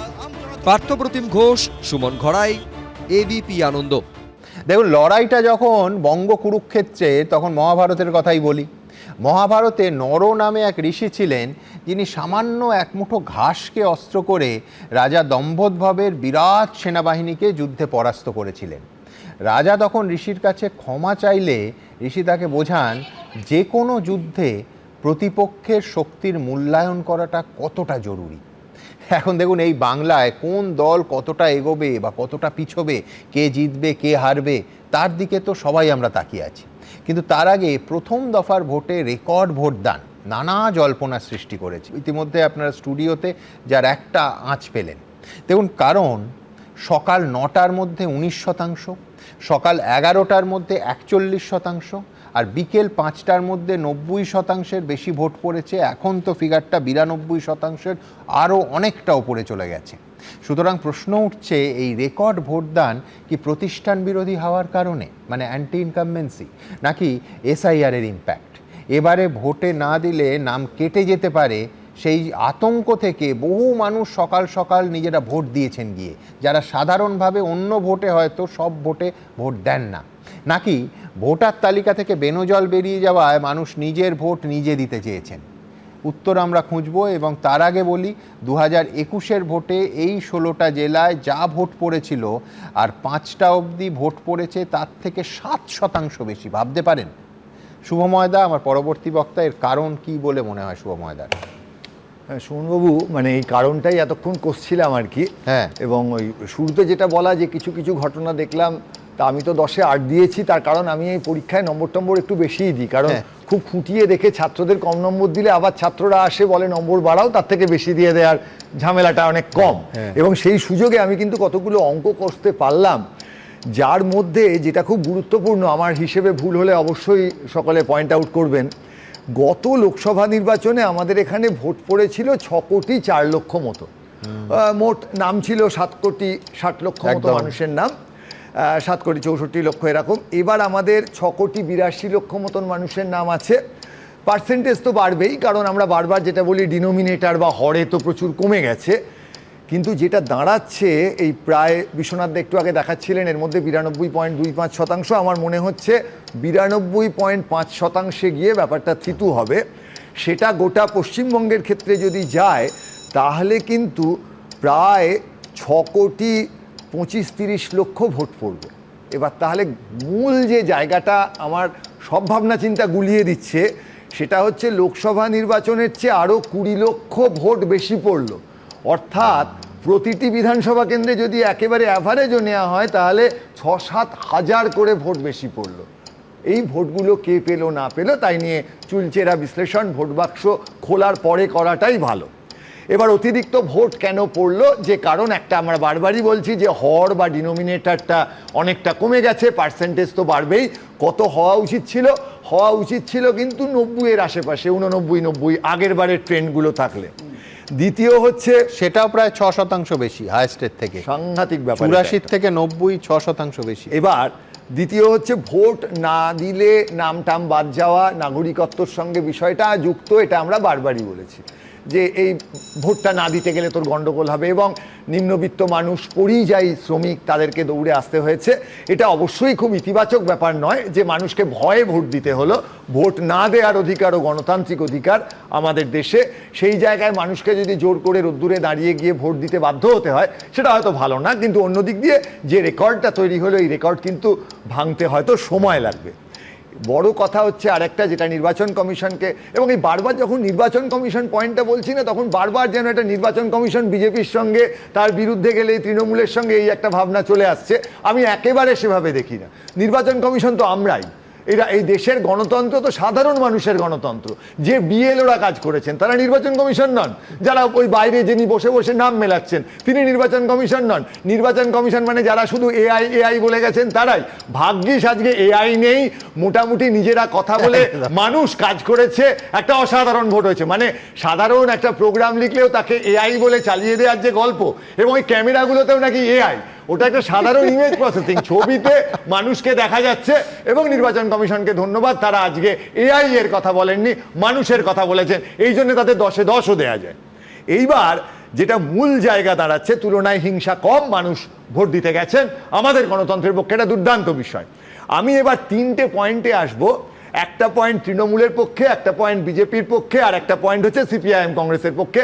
আমার ব্যক্তিগত ধারণা কিন্তু সিপিআইএম আর কংগ্রেসের তলায় তলায় জোট হয়েছে, আমার মনে হয়েছে। তারা নিজেদের মধ্যে খুব একটা মারামারি করেছেন বলে আমার মনে হয়। তৃণমূল পক্ষে কি বলবে? তৃণমূল বলবে যে দেখুন, যদি আমরা আগে প্রচুর ভোট গন্ডগোল করে দিতাম, আর যদি নির্বাচন কমিশন সেই বিষয়টা এবার আটকে দিত, তাহলে তো ভোট কম পড়তো। তার মানে আমরা প্রচুর ভোট গোলমাল করে দিইনি। আর যদি এটা বলা হয় যে না, ওনারা দিয়েছেন এবারও গোলমাল করে ভোট, তাহলে নির্বাচনে ওনারা ভালো ফল করবেন। এইটা হবে তৃণমূল কংগ্রেসের দুটো যুক্তি, যে আমরা তো ভোটটা ম্যানেজ করেই নিয়েছি, আমাদের ভালো হবে। বিজেপির যুক্তি কি হবে? সাধারণভাবে মানুষের ঢল নামলে সেটাকে বলা হয় প্রতিষ্ঠান বিরোধিতার ভোট। অনেক সময় এই কথাটা ব্যবহার করা হয়, যদিও 2006 সাল সেটা দেখায়নি, কিন্তু সাধারণভাবে 2009-11, এবং সেই জায়গায় অবশ্যই বিজেপি, এবং উত্তরবঙ্গে তো সত্যি বিজেপি শক্তিশালী দক্ষিণবঙ্গের তুলনায়, ফলে তারা সেটাকে উদযাপন করতেই পারেন। একটা আমার মাথায় এসেছে, একটু নরেন্দ্র মোদী এসে আজকেও যখন বলছেন ভোট খুব ভালো হচ্ছে, মনে হলো একটু তাড়াতাড়ি বলে দিলেন, আর একটু দেখে যদি বলতেন বা পরবর্তী অংশটা দেখে বলতেন, তবে বিজেপি যদি খুব ভালো ফল করে উনি বলবেন যে উনি বুঝতে পেরেছিলেন। এটা বড় রাজনৈতিক নেতা, দূরদৃষ্টি আছে। 3 নম্বর হচ্ছে কিন্তু তৃতীয় পক্ষের যে জায়গাটা, পশ্চিমবঙ্গের রাজনীতিতে কিছু কিছু ছবি বা আলোচনা হচ্ছে যে এই দুই শাসকের যে ঝামেলা, তাতে সাধারণ মানুষ একবারে বীতশ্রদ্ধ, এবং সেই জায়গাটা যদি হয়, অবশ্যই কংগ্রেসের, আমরা বারবারই আলোচনা করেছি, আজকে যেখানে যেখানে ভোট হয়েছে তার মধ্যে মালদা, মুর্শিদাবাদ, 2 দিনাজপুর, সেই জায়গাগুলোয় কংগ্রেসের আসন জেতার সম্ভাবনা আছে, এবং 2-1টি আসনে হয়তো সিপিএম বা তাদের ভোট পার্সেন্টেজ বাড়া, করণদিঘি বা দমকলের মতো জায়গায়, এই জায়গায় কিন্তু সিপিএম বা কংগ্রেস দাবি করতে পারে যে তাদের দিকে একটা বড় অংশের ঢল নেমেছে, এবং সেটা নিয়ে কিন্তু তারা সামনের যে ভাগটা, তাতে কিন্তু আবার অনেকটা উৎসাহ নিয়ে নির্বাচনে যেতে পারেন। ফলে রাজনৈতিক দলগুলোর প্রত্যেকের এখান থেকে ভালো খুঁজে নেওয়ার জায়গা আছে, এবং হিংসা না করে সামনের যে 142টা আসন বাকি থাকলো, চলুন আমরা আজকের এই প্রথম পর্বের রেকর্ড ভেঙে আগামী পর্বে আরও বেশি করে ভোট দিই, এবং তারপর শান্তিপূর্ণভাবে ভোট দিই, এবং যে রাজনৈতিক দল ভোট পাবেন তারাই জিতবেন, তারা পশ্চিমবঙ্গ শাসন করবেন। নির্বাচন কমিশন বিজেপির নয়, নির্বাচন কমিশনের বিরোধিতা মানে তৃণমূল নয়। এই গণতন্ত্রের ভোট আমাদের সকলের ভোট, আসুন ভালো করে ভোট দিই। একদম। শুভময়দা বললেন ভালো খুঁজে নেওয়া, আমিও দেখুন একটু ভালো খুঁজে নিই। সকালেই খুঁজে নিয়েছিলাম, তার কারণ যে ডোমকলের কথা শুভময়দা এক্ষুনি বললেন, সেই ডোমকলে একটা চমৎকার ভালো জিনিস আমাদের চোখে পড়েছে। শুরুটা অবশ্য খারাপ দিয়ে, তার কারণ একটি গ্রামের লোক, গ্রামের এক ঝাঁক কিছু মানুষ, সেই মানুষগুলো বলছেন যে তারা ভয় পাচ্ছেন, তাদের ভয় দেখানো হয়েছে, গতকাল রাতে অশান্তি করা হয়েছে, তাদের বুথে নিয়ে যাওয়া হোক। কেন্দ্রীয় বাহিনী এলো, তারা তখনও আরেকটা দাবি তুললেন যে তারা ফিরবেন কি করে, তাদের বাড়ি অবধি কি পৌঁছে দেবে এই পুলিশ বাহিনী বা কেন্দ্রীয় বাহিনী। তারা আশ্বাস দিলে তারা বুথে গেলেন, নিজেদের ভোট নিজেরা দিলেন এবং কেন্দ্রীয় বাহিনী তাদের বাড়িতে পৌঁছে দিল। আমি বলছি পুরো গোটা দিনের সবথেকে ভালো ছবি শুভময়দার মতো আমায় যদি খুঁজতে বলা হয়, আমি নিঃসন্দেহে এই ছবিটা খুঁজব এবং পাশাপাশি এটাও আশা করব যে তারপর এই কেন্দ্রীয় বাহিনী বলা হয় আরও 3 মাস তারা নাকি এই রাজ্যে থাকবে, তারা থাকুন বা না থাকুন, এই মানুষগুলো যাদের আগের রাতে পরিকল্পনা করে ভয় দেখানো হয়েছিল তাদের ওপর যেন কোনো অশান্তির আঁচ নেবে না আসে। তারা তাদের গণতান্ত্রিক অধিকার, ন্যূনতম গণতান্ত্রিক অধিকার যেভাবে আজকে মাথা উঁচু করে প্রতিবাদ করে সবাই একসঙ্গে প্রতিবাদ করে দিলেন, তাদের সেই মাথাটা যেন আমরা প্রত্যেকে উঁচু রাখতে পারি। আমার পরের প্রতিবেদন। আমরা সিপিএম। আপনারা সিপিএম করেন? সিপিএম করেন। আমাদেরকে টিএমসি দল ভয় দেখাচ্ছে। ভোট, মুর্শিদাবাদ, অশান্তি, দশকের পর দশক ধরে এই শব্দগুলো কার্যত সমার্থক হয়ে উঠেছে। ব্যতিক্রম হলো না এবারও। মুর্শিদাবাদের ডোমকলে রায়পুর গ্রামে সিপিএম এর সমর্থক ভোটারদের ভয় দেখানোর অভিযোগ উঠল তৃণমূলের বিরুদ্ধে। একের পর এক ভোটাররা দাঁড়িয়ে আছেন ভোটার স্লিপ নিয়ে, তারা কেউ ভোট গ্রহণ কেন্দ্রে যেতে পারছেন না, কারণ তাদেরকে আগ্নেয়াস্ত্র দেখিয়ে ভয় দেখানো হচ্ছে। কি ভয় করছেন? আমার মায়ের তাই তৃণমূল শাসক দল ভোট দিতে দিবে না, তার জন্য। বুধবার রাতে এই রায়পুর গ্রামেই রক্তারক্তি কাণ্ড ঘটে যায়। স্থানীয়দের অভিযোগ, বাবা ছেলে 2 সিপিএম সমর্থককে বেধড়ক মারধর করে তৃণমূলের দলবল। অভিযোগ, খবর পেয়ে ঘটনাস্থলে এসে পুলিশও অভিযোগকারীদেরই মারধর করে। পুলিশ এসছে সামনে। এখন তো আসবি, ওরাই তো মারিয়ে গেছে রাতে, ওই পুলিশই মারিয়ে গেছে, ওই পুলিশে আসছে রাতে। যে পুলিশ এসে মারি গেল, আমরা মায়ের খাওয়ার পরেও তাহলে সেই পুলিশের পরে ভরসা আমরা রাখবো কি? এবিপি আনন্দে খবর সম্প্রচারের পর এই এলাকায় বাড়তে শুরু করে পুলিশ ও কেন্দ্রীয় বাহিনীর জওয়ানের সংখ্যা। আমরা একটু দেখানোর চেষ্টা করব যে পুলিশ অফিসাররা রয়েছেন তারা কেন্দ্রীয় বাহিনী ইতিমধ্যেই মিডিয়ায় খবর হওয়ার পরে আমরা দেখছি বেশ কিছু জন, 4 জন ছিলেন কেন্দ্রীয় বাহিনী, সংখ্যা বেড়েছেন। এরপর পুলিশের তরফে মাইকে আশ্বাস দেওয়া হয়, আমাদের সাফিসিয়েন্ট ফোর্স আমাদের সাথে আছে আপনাদের নিরাপত্তা দেওয়ার জন্য। আপনারা আমাদের সাথে সম্পূর্ণ পুলিশি নিরাপত্তায় ভোট গ্রহণ কেন্দ্রে যেতে পারবেন। সকাল 8:43 নাগাদ পুলিশ ও কেন্দ্রীয় বাহিনীর নিরাপত্তায় ভোট কেন্দ্রের দিকে রওনা হন ভোটাররা। এই মুহূর্তে পুলিশের পক্ষ থেকে বলা হয়েছে এবং ফোর্স নিয়ে আসা হয়েছে, সেন্ট্রাল বাহিনীর লোকজন এসছেন, ভোটার রয়েছেন, তারা গুটি গুটি পায়ে ভোট কেন্দ্রের দিকে যাচ্ছেন। এখন তো আমাদেরকে দায়িত্ব লিছে যে আমরা যাবো, তাহলে মানলে এখন পুলিশদের ব্যাপার। আপনারা নিশ্চিন্ত আছেন? হ্যাঁ, এখন পুলিশ ডাকছে, যাই। আপনারা যাবেন? হ্যাঁ, এখন যাবো। কোচবিহারের তুফানগঞ্জে 237 ও 238 নম্বর বুথে অভিযোগ ওঠে, বুথের সামনের রাস্তায় চেয়ার টেবিল পেতে বসে ভোটারদের বাধা দিচ্ছে তৃণমূলের দলবল। অভিযোগ পেতে অ্যাকশনে নামে পুলিশ, লাঠি উঁচিয়ে তাড়া করে চেয়ার টেবিল সরিয়ে দেয়। রাজীব চৌধুরী ও শুভেন্দু ভট্টাচার্যর রিপোর্ট, এবিপি আনন্দ। আচ্ছা, হযবরল সেই অসাধারণ বাক্যগুলো আপনাদের মনে আছে? বুড়ো বলল, তোমার যেমন বুদ্ধি 80 বছর বয়স হবে কেন, 40 বছর হলেই আমরা বছর ঘুরিয়ে দিই। আসলে আমাদের রাজ্যে বোধহয় ভোটের সংখ্যা নিয়ে এরকমই ছেলে খেলা হয়। শাসক বিরোধী সব দলই যা সংখ্যা বলছে আজ, প্রথম দফার ভোটে কে কত আসন পাবে তার ভবিষ্যৎবাণী করতে গিয়ে সেই সংখ্যাগুলোকে যোগ করলে আজই প্রথম দফাতেই বোধহয় 294 পার হয়ে গেছে। যেমন শুভেন্দু অধিকারী বলেছেন 152-র মধ্যে তারা আজই 125টা আসন পাচ্ছেন। কুণাল ঘোষ বলছেন 132 থেকে 135টা আসন আজই পাচ্ছে তৃণমূল শুধু প্রথম দফায়। স্বয়ং প্রধানমন্ত্রী বলছেন বহু জেলায় নাকি তৃণমূল খাতাই খুলতে পারবে না। রাজ্যের মুখ্যমন্ত্রী বলছেন ভোট বাক্স খুললে দেখবেন বিজেপি জ্বলছে আর লুচির মতো ফুলছে। সব মিলিয়ে বিশ্বনাথ চক্রবর্তীর প্রথম দফার ভোটের শেষে অঙ্কটা তার কি দাঁড়াচ্ছে শুনুন। তার আগে সুমনদা আরেকবার বলবো যে আমি 5 নম্বরটা দিয়েছিলাম, তার মানে অনেক ভালো ভালো কাজ হয়েছে আজকে। নির্বাচনের মৃত্যু ঘটেনি, রক্তপাত বিরাট পরিমাণে ঘটেনি, ভোট লুট হয়নি, ব্যালট পেপার ছিঁড়ে খায়নি কেউ।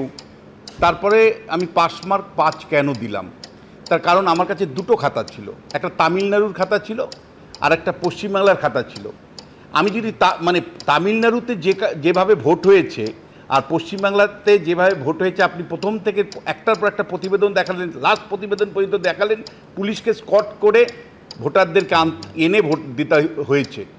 তাহলে আমার কাছে 2টো খাতা যদি থাকে, আমি যদি একই ধরনের নাম্বার দিই, তাহলে আমি একজন শিক্ষক হিসাবে ব্যর্থ শিক্ষক এবং মার্ক ঠিক মতন দিলাম না। ফলে তামিলনাড়ুকে ফার্স্ট ক্লাস দিতেই হলো আমাকে, 8 দিতেই হয়েছে।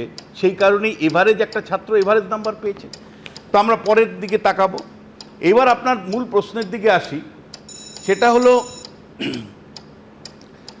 এই যে বিভিন্ন রাজনৈতিক দলগুলো প্রথম পর্যায়ের মানে ভোটের পরে ক্লেম করছে, কেউ 135, কেউ 140, কেউ বলেছে সরকার গঠন করে ফেলেছি।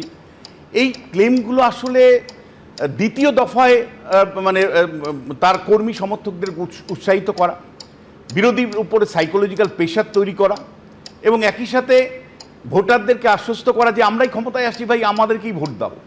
কারণ বহু সংখ্যক ভোটার, দোদুল্যমান ভোটার থাকে যাদেরকে আমরা ইংরেজিতে ফ্লোটিং ভোটার বলি। এই ফ্লোটিং ভোটাররা কিন্তু চার্জ হয়ে যায় যে আরে এই তো এই এরা এত আসন পাচ্ছে। ফলে এটা আপনি ধরে রাখুন 29 তারিখ পর্যন্ত এই ক্লেমটা চলতে থাকবে। আবার 4 তারিখে যখন মানে 4 তারিখ পর্যন্ত এই ক্লেমটা চলতে থাকবে, 29 তারিখের এক্সিট পোলের পরেও আবার একটা ক্লেম চলতে থাকে, কারণ কাউন্টিংয়ে কর্মী সমর্থকদের উৎসাহিত করতে হয়। ফলে তাদেরকে উৎসাহিত করতে গেলে সংখ্যা সবসময় বলতে হয় আমরাই জিতছি, আমরাই জিতছি, আমরাই জিতছি। ফলে নরেন্দ্র মোদীর থেকে একে কুণাল ঘোষ পর্যন্ত যে ক্লেমগুলো করা হচ্ছে সেটা সাইকোলজিক্যাল প্রেশার প্রতিপক্ষের উপর তৈরি করা এবং নিজের কর্মী সমর্থকদের উৎসাহিত করে রাখা জন্যই এই ধরনের সংখ্যাগুলো বলা হচ্ছে। এইবার দর্শকদের কাছে আমি কয়েকটা পরিসংখ্যান একটু দেই, তাহলে দর্শক কিছুটা আন্দাজ করতে পারবে। 2021-এর বিধানসভা নির্বাচনের কনটেক্সটে এই 152টা বিধানসভা কেন্দ্রের যদি ফলাফল আপনি দেখেন, তাহলে বিজেপি 59টা কেন্দ্রে এগিয়েছিল এবং তৃণমূল কংগ্রেস 92টা এবং আদার্স একটি, অর্থাৎ 59টা কেন্দ্রে বিজেপি, তৃণমূল কংগ্রেস 92টা এবং আদার্স একটি কেন্দ্রে এগিয়েছিল এই 152টা কেন্দ্রে যে আজকে ভোট হলো। এবার 2024 সালের লোকসভা নির্বাচনের নিরিখে যদি দেখি, তাহলে 152টা কেন্দ্রের মধ্যে বিজেপি 63টি কেন্দ্রে গিয়েছিল, অর্থাৎ বিধানসভার থেকে বিজেপির রেজাল্ট ভালো হয়েছিল। এবার তৃণমূল কংগ্রেস 77টা, ওদের আসন কমে গেল। আর কংগ্রেস দল কিন্তু কংগ্রেস এবং লেফট মিলে 12টা আসনে এখানে কিন্তু এগিয়েছিল। ফলে আপনারা বুঝতেই পারছেন যে বিধানসভার থেকে কিন্তু লোকসভার নির্বাচনের ফলাফলের নিরিখে যদি দেখি, এই 152টা কেন্দ্রে কিন্তু তৃণমূল কংগ্রেসের যে ক্ষয় হয়েছিল এবং লেফট কংগ্রেস কিছুটা উত্থান ঘটেছিল এবং বিজেপিরও কিছুটা আসন বেড়েছিল, সেটা নিশ্চিত। এই 152টা কেন্দ্র কোথায় আছে? উত্তরবঙ্গে 54টা কেন্দ্র আছে, আর জঙ্গলমহলে 56টা কেন্দ্র আছে, এই 110টা কেন্দ্র। যদি এই 152টার মধ্যে দেখেন, এই 110টা কেন্দ্রে যে যতগুলো সমীক্ষা ফলাফল আমরা পেয়েছি, সেই ফলাফল বলছে যে এই 152টা কেন্দ্রের মধ্যে গড় ফল দেখাচ্ছে 80টা কেন্দ্রে বিজেপি জিততে পারে। অর্থাৎ পরিষ্কার আজকের যে ফলাফল মানে যদি আসে, যদি মানে ওপিনিয়ন পোলগুলো যদি সঠিক হয়, যতগুলো ওপিনিয়ন পোল আমরা এবিপি আনন্দের স্টুডিওতে অন্যদের দেখিয়েছি, সেগুলো যদি এভারেজ করি, তাহলে আমরা এভারেজ দেখতে পাচ্ছি যে মিনিমাম বিজেপি 80টার মতন আসনে এই 152টা কেন্দ্রের মধ্যে জয়ী হতে পারে। ফলে আপনারা বুঝতেই পারছেন। এবং একই সাথে কংগ্রেসকে দেওয়া হয়েছিল 6টা আসন এবং বামেদের দেওয়া হয়েছিল 3টে আসন, এই 9টা আসন। তাহলে 80-র সাথে 89টা আসন, আর বাদবাকি যে আসনগুলো আছে 11 আর 53, তার মানে 63টা আসন কিন্তু তৃণমূল কংগ্রেসের। সেই জায়গা থেকে প্রথম পর্যায়ের যে 152টা কেন্দ্রের ভোটাভুটি হলো, সেই ভোটাভুটিতে কিন্তু বিজেপির গড়ই। আমি আপনাদেরকে বলতে চাই যে এই ফেজিংটা হয়েছে, এই ফেজিংটা আমি মনে করি পলিটিক্যালি মানে মোটিভেটেড হয়েই করেছে। একেবারে মানে অমিত শাহর অফিস থেকেই করানো হয়েছে যে তৃণমূল কংগ্রেস বিজেপি যেই জায়গাগুলো শক্তিশালী, উত্তরবঙ্গে 54টা আসন, আর মানে ইয়েতে আপনার গিয়ে রার বাংলাতে যে বাকি আসনগুলো, যেগুলোকে আমরা জঙ্গলমহলে মূলত 156টা আসন আছে, সব মিলে 152টা যে আসন আছে, এই 152টা আসন মূলত বিজেপির প্রবল উপস্থিতি আছে। ফলে এই প্রথম পর্যায়ের ফেজিংটার মধ্যে কিন্তু একটা পলিটিক্যাল মোটিভ ছিল, যেখানে বিজেপি শক্তিশালী, সেই জায়গাটা আগে ভোট করে নাও শান্তিপূর্ণভাবে, তার উপর ভিত্তি করে যে একটা ওয়েভ উঠবে সেটাকে দ্বিতীয় পর্যায়ে ব্যবহার করো। ফলে নরেন্দ্র মোদী প্রথম পর্যায়ের যে একটা বিজেপির ভালো ফল হতে পারে সেটাকে ইঙ্গিত করেই কিন্তু তিনি দ্বিতীয় পর্যায়ে কিন্তু ঝাঁপিয়ে পড়েছেন এবং দ্বিতীয় পর্যায়ে নরেন্দ্র মোদী, অমিত শাহরা কিন্তু প্রভাবিত করতে চাইছেন ভোটারদের। দেখো উত্তরবঙ্গ এবং জঙ্গলমহলে ভালো রেজাল্ট হচ্ছে, ফলে হে দক্ষিণবঙ্গের লোকরা, অর্থাৎ 2 24 পরগনা, কলকাতা, হাওড়া, হুগলি এবং পূর্ব বর্ধমান, তোমরাও কিন্তু বিজেপিকে ভোট দাও সরকার গঠনের জন্য। এটা চাপ তৈরি করার একটা উদ্যোগ। ফলে আজকের রেজাল্ট তাহলে কি দাঁড়ালো? যদি আপনি ওপিনিয়ন পোলগুলোকে যদি মানে কনসিডার করেন, তাহলে কিন্তু অবশ্যই 152টা আসনের মধ্যে বিজেপি এগিয়ে থাকার কথা এবং 80টার উপরে আসন নিয়েই কিন্তু বিজেপির এগিয়ে থাকার কথা। একেবারে বিশ্বনাথ দা তার বিশ্লেষণ বললেন। আমি দ্রুত একবার দেখাবো যে রাজনীতিবিদরা আজকের এই 152টা আসন নিয়ে কে কি দাবি করছেন, দেখুন। 125 বিজেপি ন্যূনতম মিলিয়ন রেকর্ড করে রাখুন 4 তারিখে দুপুরে দিন। 152টার মধ্যে 132 থেকে 135টা তৃণমূল জিতছে, নন্দীগ্রাম সহ 132 থেকে 135টা বিজেপি হারতে চলেছে। প্রথম দফার ভোট শেষ, এখন থেকে হিসেব কষা শুরু যে 152টি আসনে ভোট হলো তার মধ্যে কে কটি পাবে। भारतीय जनता पार्टी की पूर्ण बहुमत की सरकार बंगाल में बनने जा रही है। কতগুলো আসন? 230। যা বলি তাই হয়, বিজেপি 100 পেরোবে, খুব বেশি হলে 60টা।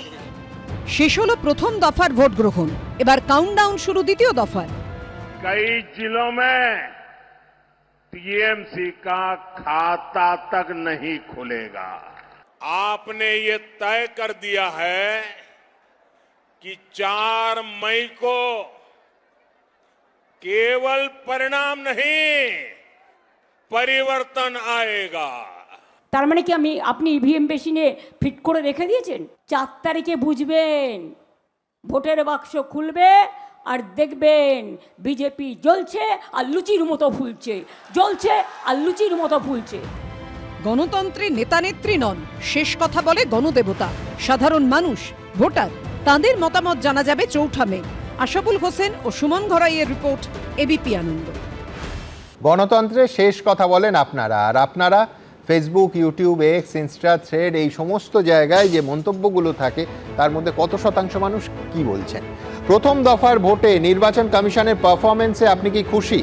এই প্রশ্নের উত্তরে 84% মানুষ বলেছেন তারা খুশি, 14% মানুষ খুশি নন, বলতে চাননি 2%। যেসব বিক্ষিপ্ত হিংসার ঘটনা ঘটেছে, কেন্দ্রীয় বাহিনী ও পুলিশ আরও তৎপর হলে সেগুলোকে কি এড়ানো যেত? 90% মানুষ বলছেন সেগুলোকেও এড়ানো যেত, 8% মানুষ তা মানতে চাননি, 2% মানুষ বলতে চাননি। প্রথম দফায় রেকর্ড সংখ্যক মানুষের ভোটদান শাসকের ওপর ক্ষোভের প্রতিফলন। ক্ষোভের প্রতিফলন এমনটা মনে করছেন 61% মানুষ, 38% মানুষ মনে করছেন না, ক্ষোভের প্রতিফলন কোনোভাবে নয়, বলতে চাননি 1%। বিজেপি বলছে তারা প্রথম দফায় 152টার মধ্যে 125টা আসন পাবে। তৃণমূল বলছে তারা পাবে 135টা আসন। কে ঠিক বলছে বলে আপনার মনে হয়? তৃণমূল ঠিক বলছে এমনটা মনে করছেন 45% মানুষ, বিজেপি ঠিক বলছে এমনটা ভাবছেন 53% মানুষ, দুপক্ষের কেউই ঠিক বলছেন না, মনে করছেন 2%। নির্বাচন কমিশনের এই পারফরমেন্সে দ্বিতীয় দফাও মোটের ওপর হিংসামুক্ত কি করা যাবে? আশাবাদী 80% মানুষ, তারা মনে করছেন হ্যাঁ করা যাবে, 16% মানুষ মনে করছেন না করা যাবে না, 4% মানুষ বলতে চাননি। আর ঠিক এই জায়গা থেকে আমি সরাসরি মন্তব্যে যাব। বন্দনা সিংহ রায় তিনি লিখছেন, কিছু অশান্তির মধ্যেও মানুষের স্বতঃস্ফূর্ত অংশগ্রহণ এক নজিরবিহীন দৃষ্টান্ত তৈরি করলো। অভিষেক দে লিখছেন, এবার চুপচাপ পদ্মে ছাপ হলো নাকি? ভূপতি নস্কর লিখছেন, ভোটে রক্ত ঝরবে না তা আবার হয় নাকি, তবে স্বস্তি একটাই, বুথ সুরক্ষিত ছিল। আনন্দধারা লিখছেন, ছাপ্পার আগেই তৃণমূলকে ধাপ্পা দিয়ে ভোট দিল মানুষ। শেখ শামীম লিখছেন, বুথ সুরক্ষিত থাকলে নির্বাচন যে গণতন্ত্রের উৎসবে পরিণত হয় সেটা উদাহরণ হয়ে রইল। অতীশচন্দ্র ভাওয়াল লিখছেন, বুথ 100% সুরক্ষিত রেখে নির্বাচন কমিশন বাংলায় অনন্য নজির সৃষ্টি করলো। আমি এখান থেকে সরাসরি শুভমাদার কাছে আসবো। মানে বিশ্বনাথদার যে আপেক্ষিকতাবাদ সেটা তো তামিলনাড়ুর নিরিখে পশ্চিমবঙ্গের, অর্থাৎ মানে আপনি যদি স্পেসটাকে আলাদা ধরছেন। আর আমার আপেক্ষিকতাবাদে যদি আমি বলি যে আমি এই বাঙালিরা তো একেবারে গণতন্ত্র অন্য মানুষের দেখতে পান না, তাদের নিজেদের গণতন্ত্র, অন্যের কথাটা কিছুতেই মানবো না, তাকে আমার মতোই হতে হবে। এবং সেই আপেক্ষিকতাবাদে যদি আপনি বাংলাদেশ, পশ্চিমবঙ্গ এবং ত্রিপুরা দেখেন, যেভাবে লর্ড মেকেলে বাঙালির আকৃতি দেখে সম্পূর্ণ ভুল ধারণা করেছেন। একেবারে এক অর্থে বাঙালি অত্যন্ত হিংস্র জাতি, একেবারে অন্তত গণতন্ত্র ভোটের দিন সেটা এবং অন্য মানুষকে ভোট দিতে, অন্যের মতও মানতে না চাওয়া, মানে এই যে আর্গুমেন্টেটিভ ইন্ডিয়ানের বদলে এটা বাঙালি এবং তারা অন্যকে কথা বলতে দিতে চান না, সেই জায়গায় কিন্তু বাঙালি তার নিরিখে একটা দুর্দান্ত বিষয় দেখালেন। এবং দ্বিতীয় যে জায়গাটা আরেকবার বলতে চাই, যে যেটা বিশ্বনাথ দাও বারবার আলোচনা করছেন, যে এই যে এতটা বেশি ভোট পড়লো, এর ফলে যেটা হবে, কে জিতবে কে হারবে তার মধ্যে যাচ্ছে না, রেজাল্টটা কিন্তু অনেক বেশি র্যান্ডম হয়ে গেল। অর্থাৎ এত ভোট বেশি পড়েছে, কোন দিকে যে কি যাবে। ফলে আমি বলবো কোনো রকম ভবিষ্যৎ না ভেবে প্রতিটি রাজনৈতিক দলই তারা জিতছেন ভেবে নিয়েই তো লড়াই করবে। এবং আমি এই জায়গায় বিশ্বাস করি যে শুভেন্দু বাবু বা মমতা বন্দ্যোপাধ্যায় যা বলছেন, সিপিএম বা কংগ্রেসের নেতাদেরও আর একটু জোর দিয়ে বলা উচিত। সৌম্যবাবু দেখছি বারবারই কিছুই বলতে পারছেন না নিজের আসনের সংখ্যা, তাহলে কি আপনারা হার স্বীকারই করে নিলেন আগের থেকে? দুটো জিনিস একটু আসলে ব্যাপারটা কি বলুন তো, আমাকে দুটো জিনিস একটু বলার দরকার আছে। একটা হলো যে পরিমাণে ভোট আমাদের বেড়েছে, মানে এসআইআর এর পরে সম পরিমাণে ভোট কিন্তু তামিলনাড়ুতেও বেড়েছে। আমাদের 11.250% ভোট বেড়েছে, ওদেরও কিন্তু 11.50% ভোট বেড়েছে, এটা বলার দরকার। ফলে এসআইআর এর ইম্প্যাক্ট এবং তারপরে বেশি সংখ্যক মানুষ ভোট দেওয়ার প্রবণতা বিহারেও দেখেছি, পশ্চিমবাংলায় দেখলাম, কেরালাতে 3% বেড়েছে এবং তামিলনাড়ুতেও 11% বেড়েছে। দ্বিতীয়, অনেকেই বলছেন আচ্ছা দাদা, মালদা মুর্শিদাবাদে বেশি ভোট পড়লো আর যেখানে এসআইআর এর ইম্প্যাক্ট কম সেখানে কি কম ভোট পড়লো? না দাদা, একেবারে বিশ্বাস করবেন। আমি কয়েকটা ফিগার বলি। ধরুন ঝাড়গ্রামে সবচেয়ে কম ইম্প্যাক্ট হলো এসআইআর এর। ঝাড়গ্রামে এবার ভোট পড়েছে 92%, অর্থাৎ গতবার 86 ছিল, এবার 92% ভোট পড়েছে। বিনপুর, যার এসআইআর এর ইম্প্যাক্ট সবচেয়ে কম, সেই বিনপুরে ভোট পড়েছে 92.11%। আবার একইভাবে দেবরা, গতবার ভোট ছিল 85.50%, এবার 92% ভোট পেয়েছে। আমি একের পর এক বলতে পারি পশ্চিম বাংলার পশ্চিম প্রান্তের যেখানে এসআইআর এর কোনো ইম্প্যাক্ট নেই, ইস্যুও ছিল না, সেখানেও কিন্তু বিপুল সংখ্যক। আমি এর সঙ্গে সম্পূর্ণ অন্য দিক থেকে, অন্য দৃষ্টিকোণ থেকে একটা ফিগার দিই। সেটা হচ্ছে সব থেকে বেশি নাম বাদ গেছে যে জেলাগুলোতে মোটের ওপর কিন্তু সৌভাগ্যের বিষয় সেই রকম অশান্তির ছবি অনেক বিশ্লেষণ করেছিলেন, রাজনীতিবিদরা বলেছিলেন বিরাট অশান্তি হবে, সেটা কিন্তু ফরচুনেটলি হয়নি। ধরুন মালদা, মুর্শিদাবাদ, উত্তর দিনাজপুর, বড় কোনো গোলমাল হয়নি। অর্থাৎ মানুষ সেইখানে এত ক্ষুব্ধ আছেন, তারা কিন্তু তারা ক্ষুব্ধ থাকতেই পারেন, কিন্তু তারা হিংসার পথ বেছে নেননি। এটা গণতন্ত্রের পক্ষে অত্যন্ত শুভ একটা লক্ষণ, এটা মানতে হবে। হ্যাঁ, প্রথম কথা হচ্ছে যে আমি ওই টিয়া পাখির বিজনেস করি না। এখানে অনেকে সংখ্যাতত্ত্ব নিয়ে এমন টিয়া পাখির ব্যবসা শুরু করেন, সকালবেলা একরকম বলতে বলতে বিকেল আস্তে আস্তে দুপুর গড়িয়ে যখন সন্ধ্যা হয়ে যাবে তখন দেখবেন সংখ্যা অন্যদিকে বলতে শুরু করেছে। তো দেখুন, আমরা একদম বাস্তবের জমিতে দাঁড়িয়ে রাজনীতি করতে করতে দেখেছি যে আপনারা একটু আগে যেটা আপনি বললেন যে সত্যি সত্যি এসআইআর এর নাম দেওয়া ওই জায়গাগুলো ঘটনাপ্রবণ অনেক বেশি হয়। আমি তো আবারও বলছি, যদি সরকার মনে করে যে যারা কাস্টোডিয়ান অফ দ্য ডেমোক্রেসি তারা যদি মনে করে গণ্ডগোল করতে দেবো না, গণতন্ত্র প্রতিষ্ঠিত হবে, তাহলে এটা আপনার কোনো অঙ্কই মিলবে না। গণতন্ত্র আমি খালি শুভময়দার একটা কথার, আমি শুভময়দার সব কথাকেই সাপোর্ট করি, কিন্তু এই একটা কথাকে আমি সাপোর্ট করতে পারছি না যে বাঙালি জাতটায় নাকি হিংস্র। না, আমি বললাম। আচ্ছা, না আমি তোমাকেও না করো না। কেন বলছি, আমরা যদি একটু বাংলার রাজনীতিটা দেখি, লাস্ট 50 বছর ধরে কিছু দুষ্কৃতী, যাদেরকে আমরা রাজনীতিবিদ ভাবি, তারা অ্যাকচুয়ালি দুষ্কৃতী। তারা মানুষের সম্পদ লুট করে, মানুষে তারা মারপিট লাগিয়ে দেয়। এই কিছু দুষ্কৃতী, সেটা বাম আমলেও ছিল। আমি বাম আমল বলে বলিনি। তুমি যদি পুরনো সংবাদপত্র, তোমায় একদিন নিয়ে যাব, তুমি যদি দেখো 50 বাদ দাও 60-এর দশকে যা হিংস্রতা কলকাতার রাজপথে হয়েছে, আমি বলছি শুধু হিংস্রতা না, একদিকে হিংস্রতা আর একদিকে মানুষের নির্দয় চেহারা বেরিয়ে এসেছে। আমি তো আমরা সবার মানে এগুলো তো সবাই জানি আমরা, কিন্তু কেন এটা এটার একদম পরিষ্কার কারণ হলো এই সমস্ত রাজনৈতিক ব্যক্তিত্ব, আমি সবাইকে বলছি না, বহু আছেন রাজনৈতিক ব্যক্তিত্ব যারা নিজেদের স্বার্থে, নিজেদের তোলার জন্যে, নিজেদের বাড়তি উপার্জন করার জন্যে মানুষে বিভেদ লাগাচ্ছে, ভাইকে ভাইয়ের এগেনস্টে লাগিয়ে দিচ্ছে, এই কমিটি ওই কমিটির এগেনস্টে লেগে যাচ্ছে। এটা আমরা বুঝবো কবে? অ্যাকচুয়ালি বাঙালি কিন্তু মানতে হবে, ভারতবর্ষের ইতিহাস দেখলে বাঙালি অ্যাকচুয়ালি বিপ্লবী জাত। আমি উল্টোটাই বলছি, তারা ভালোর জন্যও লড়াই করতে পারে, কিন্তু খারাপটা আমাদের মধ্যে করিয়ে দিচ্ছে রাজনৈতিক ব্যক্তিত্বরা। ভালোই হোক বা খারাপই হোক, এই ভালো মন্দের বিচারটা তো খুব গন্ডগোলে। এবং সত্যি এ কথাও সত্যি যেটা সমীরদা বললেন, আমি সকালবেলা তৃণমূল, সন্ধ্যেবেলা বিজেপি হতেই পারি।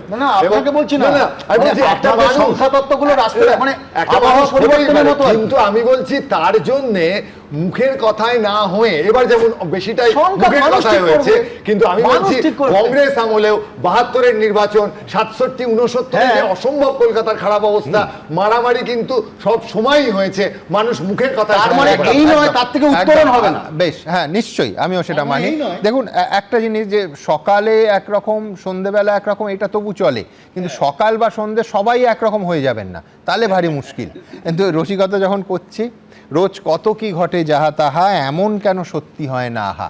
আজকে একটা শুভ ইঙ্গিতের যদি শুভ সূচনা ধরি, ওই যে 29 তারিখের ভোট, সেখানে শুধু মুখে হাসি আর আঙুলে ভোটের কালিটুকু থাকুক। আবার যেন এইখানে বসে আমরা 10-এ 5, 8, 9 নয় 10-এ 10 দিতে পারি নির্বাচন কমিশনকে, আর একটা শান্তিপূর্ণ ভোট আমরা যেন 29 তারিখ পেতে পারি। ঠিক এই কথা থেকে এবার তো দিনের শেষে খিদেও পাচ্ছে, ঝালমুড়ি। আর ঝালমুড়ি আপনারা জানেন একেবারে রাজ্য রাজনীতিতে ঝালমুড়ি ময় হয়ে গেছে রাজ্য রাজনীতি। সুতরাং এই নিয়ে চাপানুতর প্রধানমন্ত্রী এবং মুখ্যমন্ত্রীর মধ্যে। ভাবুন। वैसे मैंने सुना है कि झालमुरी ने भी कुछ लोगों को जन्नाटेदार झटका दिया है। झालमुरी मैंने खाई, लेकिन झाल टीएमसी को लगी है। ঝালমুড়ির ঝাল তো আমরা খেয়ে অভ্যস্ত। আপনি কি কোনোদিনও খেয়েছেন মাছ ভাত? কোনোদিনও খেয়েছেন মাংস ভাত? ঝালমুড়ি থেকে মাছ ভাত, এবারের ভোটে কি না ইস্যু হচ্ছে। তৃণমূল বিজেপি প্রার্থীরা মাছ হাতে প্রচার করছেন, প্রাক্তন কেন্দ্রীয় মন্ত্রী কাঁটা বেছে মাছ খাচ্ছেন, প্রধানমন্ত্রী প্রচারের ফাঁকে ঝালমুড়ি খেতে দোকানে ঢুকে পড়ছেন। প্রচার পর্বে প্রধানমন্ত্রীর ঝালমুড়ি খাওয়াকে কেন্দ্র করে যে তরজা শুরু হয়েছিল তা গড়ালো প্রথম দফা ভোটের দিন পর্যন্ত। ঘটনার সূত্রপাত রবিবার। ঝাড়গ্রামে প্রচারে গিয়ে শটান দোকানে ঢুকে মুড়ি কিনে খেতে দেখা যায় স্বয়ং প্রধানমন্ত্রী নরেন্দ্র মোদীকে। भाई हमें अपना झालमुरी खिलाओ। हाँ, कितने का होता है आपका झालमुरी? 10 पीस। हाँ, जो भी है बना दो। हाँ, झाल थोड़ी खाएगा। हाँ, हाँ, हाँ, आप ऐसा खाते हैं, दिमाग नहीं खाते हुए। প্রধানমন্ত্রীর এই জনসংযোগের পর প্রচারের মঞ্চ থেকে বারবার এ নিয়ে আক্রমণ শানিয়েছেন মমতা বন্দ্যোপাধ্যায়। ঝালমুড়ি এসপিজিকে দিয়ে তৈরি করিয়ে 10 টাকা কখনো পকেটে থাকেও না। কত নাটক! 10 টাকা বের করে ঝালমুড়ি খাচ্ছে। বুঝুন, সেই ঝালমুড়িটাও নিজেদেরই তৈরি করা। আর যদি তৈরি করা না হবে, তাহলে দোকানে ক্যামেরা ফিট আগের থেকে ছিল কি করে? কটাক্ষের জবাব কৃষ্ণনগরের সভা থেকে দিলেন প্রধানমন্ত্রী। 4 मई को बंगाल में भी बीजेपी की विजय का जश्न होगा। मिठाई भी बटेगी और झालमुरी भी बांटी जाएगी। मैंने सुना है कि झालमुरी ने भी कुछ लोगों को जन्नाटेदार झटका दिया है। झालमुरी मैंने खाई, लेकिन झाल टीएमसी को लगी है। পাল্টা কটাক্ষ ছুড়ে দিয়েছেন মমতা বন্দ্যোপাধ্যায়। কি আপনি বলছেন জিতে আপনি ঝালমুড়ি খাবেন? আপনাকে ভেলপুরি পাঠাবো, দিল্লিতে পাওয়া যায়। ঝালমুড়ি দিল্লিতে পাওয়া যায় না। আপনি 10 টাকা নিয়ে এসে দেখাচ্ছেন, আগের বারে বলেছিলেন চায়ওয়ালা, আর আজকে ঝালমুড়ি দেখাচ্ছেন। ঝালমুড়ির ঝাল তো আমরা খেয়ে অভ্যস্ত। আপনি কি কোনোদিনও খেয়েছেন মাছ ভাত? কোনোদিনও খেয়েছেন মাংস ভাত? শুধু ঝালমুড়ি নিয়ে নয়, পরিবর্তন প্রত্যাবর্তন ইস্যুতেও দুই দলের শীর্ষ নেতৃত্বের মধ্যে চরমে সংঘাত। সেই সঙ্গে প্রথম দফা শেষ হতে না হতেই দ্বিতীয় দফা নিয়েও হুঁশিয়ারি দিয়েছেন অমিত শাহ। ইলেকশন কাউন্টিংও অনেক গড়বড় করবে। হারতে পারে না তৃণমূল। আমি পরিষ্কার আপনাদের বলেছি, আজকেই আমরা জিতে বসে আছি।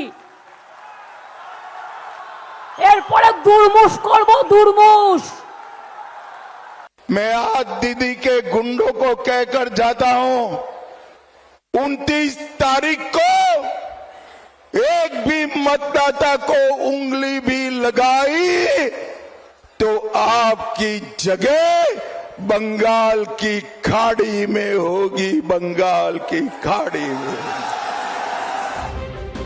প্রচারে ভোটে টক ঝাল মিষ্টি চলছে, কিন্তু রেজাল্টে কি হবে জানা যাবে ৪ঠা মে।